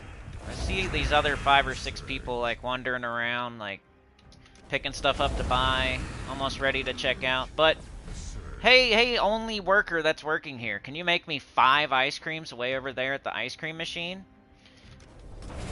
That way everybody in the store has to wait like longer. Thank you. I'll take blue and vanilla and chocolate. Can you mix them together and make it more difficult? Take longer, please.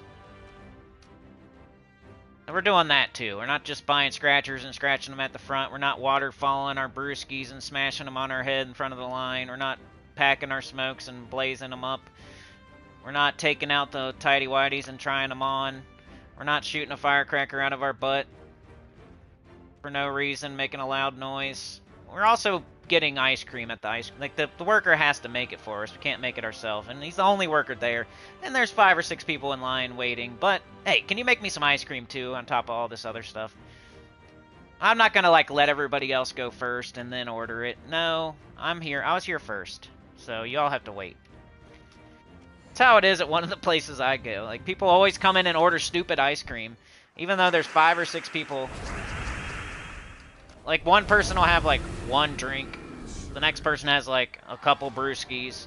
The next person has, like, just wants gas. And then, of course, Karen wants 5 ice creams way over at the ice cream machine. For the only worker to go make very slowly. So everybody has to just stand there with their thumb up their butt with their cold drinks in their arms, about dropping it.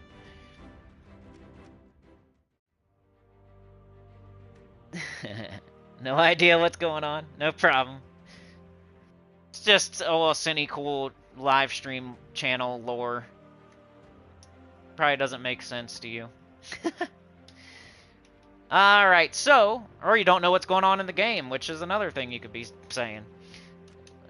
It's a match 3 RPG, so you match gems to get mana, and then you use your mana to cast spells. So it's not as stupid as it looks, you know? Other people come from other RPGs, and they probably look at this like, ooh, it's like a match 3, it's like, but hey, it's an RPG, for real, it is. You got kingdoms, you level up your kingdoms, there's a bunch of troops, there's cards, like, with spells and stuff, you know? It's more complicated than it looks. I mean, it probably looks complicated, but it's not just matching gems. I feel like some people come in and they see the fights, and it's like, oh, it's like Candy Crush or something, but definitely not as hard as, like, other games, but it takes a lot of patience and stuff. Anyway, what am I doing? Alright, I got that. Okay. Let's get our gold marks now, I guess. Gold marks will get you books. Get you books. I like books.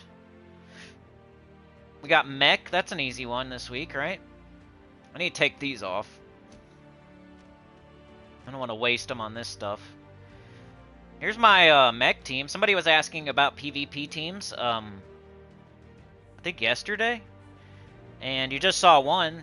Chrysanthrax, Triple Cafru, and Purple. I just use Swift Metals to hurry up and get that over with. And now this is my mech team. I got Bork, Essence of Evil, Tina, Immortal Glacia. Mechanist, double yellow, green, minus blue. So if you watch along, and if you watch Monday, Tuesday, Friday, Saturday, you might get to see a couple PvP teams. And if you watch every week, you might get to see every restriction eventually. It's like I said yesterday, not every console, not every platform has the same restrictions, and PvP is like my least favorite thing to do anyway in this game because it's not real PvP. It's like AI PvP. There's so much other crap to do every day that it's like the last thing I do every day. But if you hang in there and watch every stream, every minute of every stream, I might. If that XP booster asks me, I'll probably do it. And then if I'm playing for a long time, like on Saturday, the chatathon, if we were playing for 5 or 6 hours, I'll probably make it to some sort of PvP. Unless I'm ranting and raving too much, like usual. Mana surge.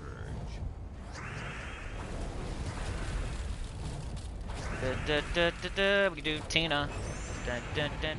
We do Glacia. And their team is decimated. It can never recover. Should have done Skulls there. Up. See ya.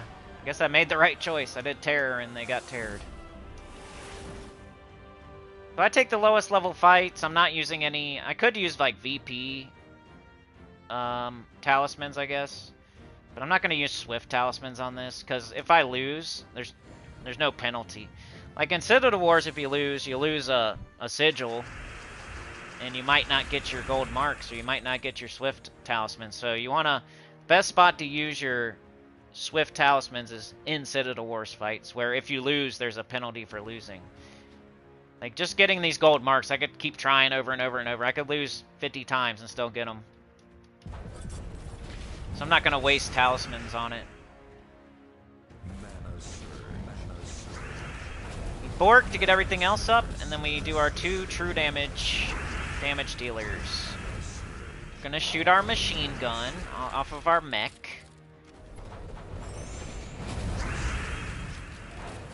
And then Glacia, she's going to cast a crazy ice spell on them.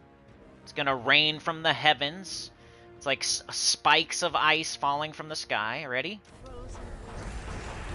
Bang! Killed almost everybody.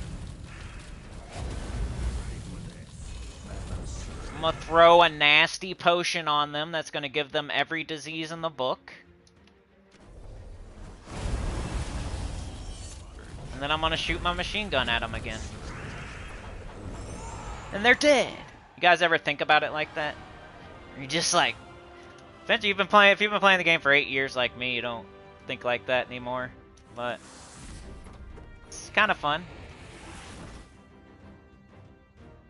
All right, 2 more fights. Look at all those Tinas. It's triplets. That mom must be in pain.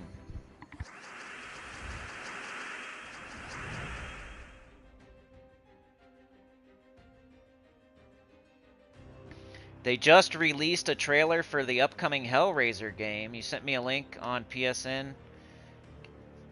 Okay, I'll check it out. So Lion says Candy Crush on steroids. I don't even really know what Candy Crush is to be comparing it, but it's match 3 RPG, like emphasis on the RPG part for Gems of War. Let's get up our Bork. I don't even care about the skulls. Mana surge. Mana surge. Skull hit would be Bork jumping across and pecking the other Bork in the eyeball. Let's do it right now. It's flying over there and pecking it in the eyeball. Bang! Oh, it pecked me back. It's like a chicken fight. Now we're gonna shoot off our machine gun. Wait, let's do this first. Alright, let's shoot off our machine gun. Maybe. Yes. Guess it's like a chain gun, huh? It's like a mech. It's like a RoboCop. RoboCop, basically. Bunch of green, I'll take it. This fight's kind of harder. Woo! Alright, I killed their Tina. My Tina won the fight between the 2 mechs. It was like Terminator versus Terminator. Let's tie up their Bork. Let's grab this. Let's tie up their other troop. Threw a nasty, gross... We like saved up poo-poo and pee-pee in our jail cell for a long time, and then we hit them with the Glock Dookie. That's what this is. It's a Glock Dookie. You put a bunch of doo-doo and pee-pee in a shampoo bottle, then you squeeze it on them. Then they get every disease in the book. Called a Glock Dookie. And then we use our chain gun off of our RoboCop mech to kill them. Maybe if I make it sound more exciting, more people would try it. I don't know if the Glock Dookie's helping, though. It's kind of nasty. You nasty, boy. I'm gonna rub our armpit in their face. That's a sweaty wrestler. Rubbing their armpit in your face. They're not beating you, but they just keep doing something gross. What if the nasty boys like never pinned anybody? They just tried to rub their armpit in their face as many times as possible. Throw them in the corner. Here it comes again. Do the stank face too, or whatever it's called, the Bronco Buster. That's the only moves they do. There should be a tag team out there. The only moves they do are like the armpit in the corner and like the Bronco Buster and the stink face. They do nothing else. Their whole goal is just to do those moves, and they never win. They just do that over and over till they lose.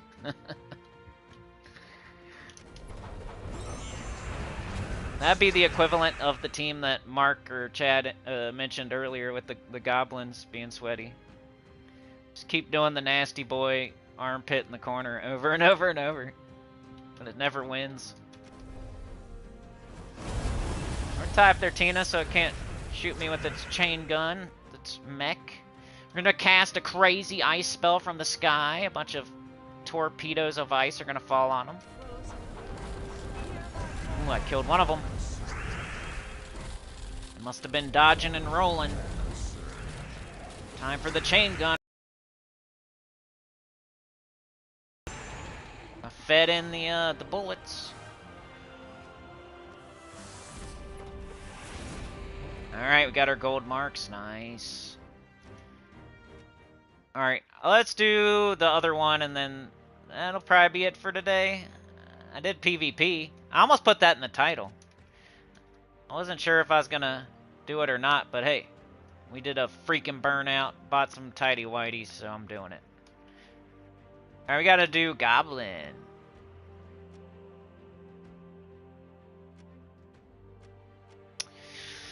What do I do for this?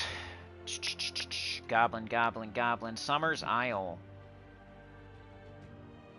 I look at the Immortals just to see, like, do I like that? Is it gonna do enough damage? What kind of weapons can I use? I can use every weapon, so I think about the Ruby weapon. I might not even use that many goblins. Ruby weapon. I might use the Immortal. It also does true damage to all enemies, even though it's not a good, like, Virago is poo-poo. But it's gonna do double damage, and it's hitting all enemies with true damage, just like our weapon. And it's using almost, like, 2 different colors, too. I will aid you in your journey. And we just need mana generation, so Fundingus is pretty good.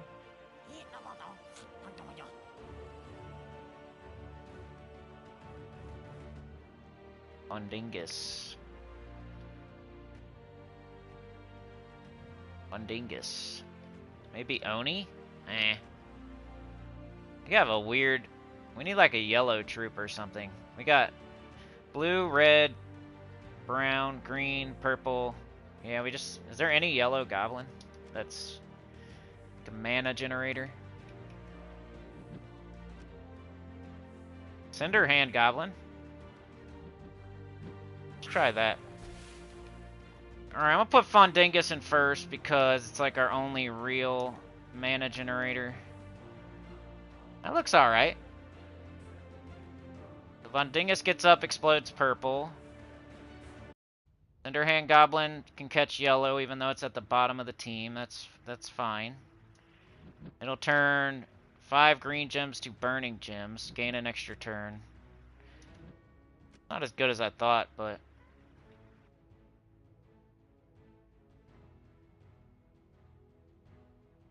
Oh well, I think this will work. It's just gold marks. Even if we lose, it's fine. We got 3 red troops. What else do we got? 2 browns. Brown, maybe? What do we minus? Blue... I'd rather minus something off of Virago, maybe? If possible. Purple? Because she's just... If she gets up, it's like, okay, you know, she's gonna help. But I'm not like... I'd rather get up the ruby weapon, so... I think it's fine to minus purple. If she gets up, she gets up. If she don't, she don't. No big deal. Class, could do Archer or Titan. I think Archer will help us get up quicker. Because it'll help get up Fundingus, who will help get up everybody else. I could have made like a nice loopy goblin team, but I'm trying to... Let's make this as fast as possible. I could have used that guy. I don't know. Go on for true damage. Alright, we need Fundingus to get up, and he's nowhere near. I need to put on an Anu, probably. Mana surge. Mana surge. Alright, we got a ruby weapon, though. Didn't take too long. We're facing goblins, so this could be difficult.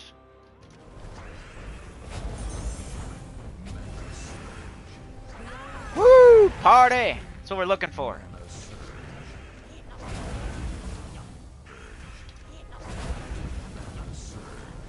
No, I forgot he submerged. Okay, submerge. You gonna submerge, buddy? You wanna submerge on me? Huh? Punk? Submerge on me, punk? Submerge is like sweaty. He's not gonna win, he's not gonna kill me, but he's just gonna make it take longer. That's how I see Submerge. I kind of see it like Barrier. Not really that big of a threat. But, it's just annoying. Let's just keep blowing them up. Losing health. What do we do here? 5 green gems to burning gems. We could just do that for whatever reason. Get up Fundingus again. Alright, now he's not submerged. So this should hit really hard, right? It's gonna hit for like 370 damage or something. True damage. The planet is shifting. Alright, 1 fight down. Let's put an Anu on. This'll help. Goblin. So you got to see 3 PvP teams today. Which you normally don't get to.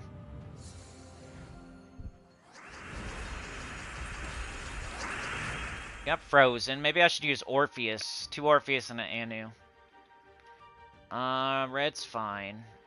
Could do red and purple though. We could take this green. We can get a Fairy Fire gem and an Entangle gem. Now we got Fundingus, extra turn, Exploder. We can immediately cast our Ruby Weapon. But let's take this first. And this. We almost got Virago. I could just keep going with my 2 goblins until I have Ruby Weapon and Virago. Like, why not? We can cast them both back to back. Epic. I think this is an extra turn. Oh, hold on. Never mind. Well, I was gonna do this. Watch. Now I got Fundingus. Peter Griffin. Let's go. This followed by this. Equals the win. Now, like, Loopy Goblin team is probably gonna win, but it's not gonna be as fast. I was looking for something like true damage to all. Usually pretty fast. You got this. We can get skulls and red. Let's take some green maybe. We can skull bait them. They have entangle. Thanks for doing nothing there, buddy. And now we do this. Get an extra turn. Everybody's up. Let's kill him. And The planet is shifting.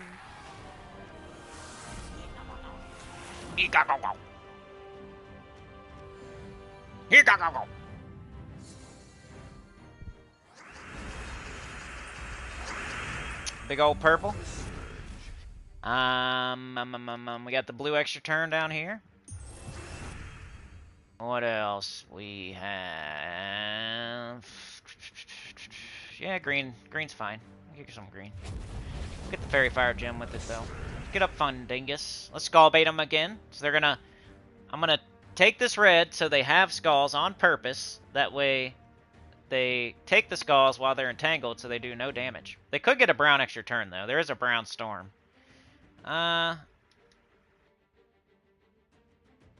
Let's risk it. They didn't get it, but it's like it's nice to know. Nice to like make the enemy do what you want them to do. It's like high tier gameplay strats. Doesn't always work though, I guess. No. I think I'm gonna do Ruby Weapon so it blows up enough to fill Fundingus. Then we can just do Fundingus now. Pretty free. Fills the Ruby Weapon up again. Bang. Can he kill? Yeah. We win. So Friday we'll be doing Obsidian Depths. Fridays, right?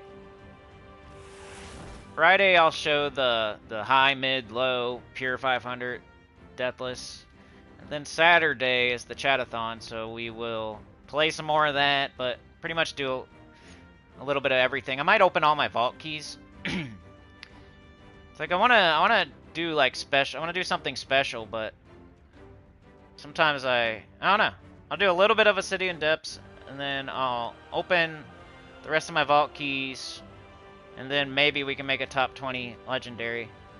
But you know how quick... Sometimes it feels like forever, but sometimes it goes really fast. Those chatathons.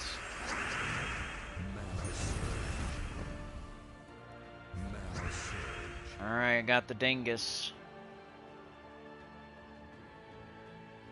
I got the dingus acquired.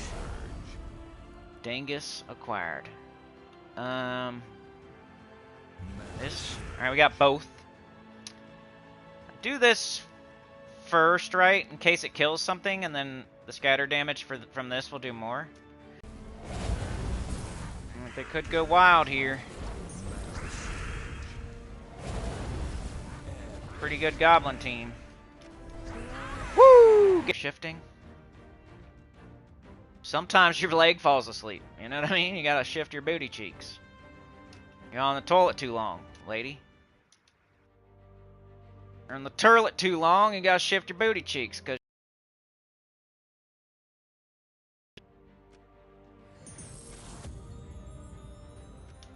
somebody out there, I got you with the ice cream thing, and somebody out there, I got you with the shift your booty cheeks because your legs are falling asleep. Gotcha. You're lurking, you're watching after the fact. Put it in the comments. You know what I'm talking about, Willis. Alright. I think that's it, y'all. I went further. I did more.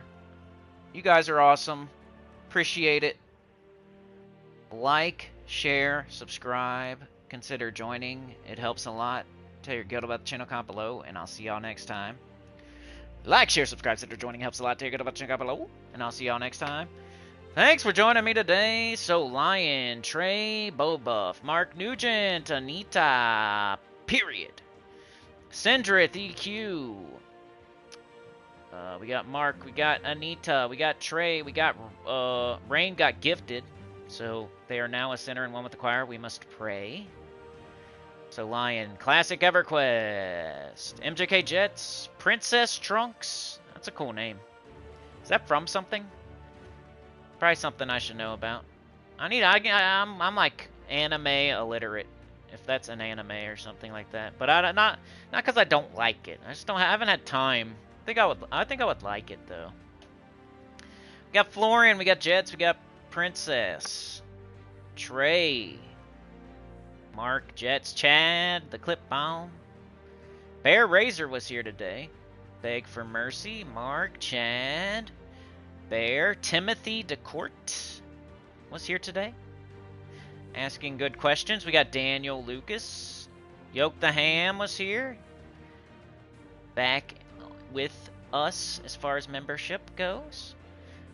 Bear Razor, Mark, Yoke, Timothy, Starla was here. Daniel was first, Yoke was second, Timothy was third. Let's see who YouTube's favorite people were, according to top fans. Trey is number 1 today with 325 experience. Sindrith got number 2 with 300 experience. Mark, you got third with 175 experience. You're on the podium, dude. You got it. Alright, as far as my podium, we got Trey with the 5. Thank you so much, bro. Appreciate it.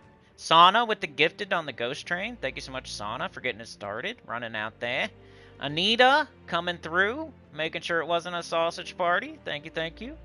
We got Yoke, we got Rain back into the club. And Sindrith with the 5. Shout out to Sindrith. Been watching Sindrith's videos, getting up to speed on things, and then making my own videos. So, shout out to him. Or else I probably couldn't even make those. So, appreciate it, man. Alright, we'll see y'all. Have a good one. You're the best. You could be anywhere else. You could be at the toilet store. You could be watching Jake Paul. You know, but you're here, so appreciate it. We'll see y'all next time, which will be Friday for the next live stream. Tomorrow's EverQuest, Thursday's Dark Souls, my little pet project from Soft Cheese, and Friday will be the next stream. It'll be Obsidian Depths, faction event, high, mid, low, pure, deathless, and then Saturday's the chatathon. It'll start at 10 a.m. at the latest, but I think probably more like 9. But I'll let you know. I'll keep you updated as the week goes. But it's definitely Saturday. That's all I know right now. Saturday morning is all I know right now. But we'll see you there, hopefully. Thank you so much. Peace out. Have a great day. Have the best day that you've ever had. What if every day was like your birthday, you know? That'd be like when you're rich. I wonder, like, if you're super rich, like, does every day feel like your birthday? Think about that one.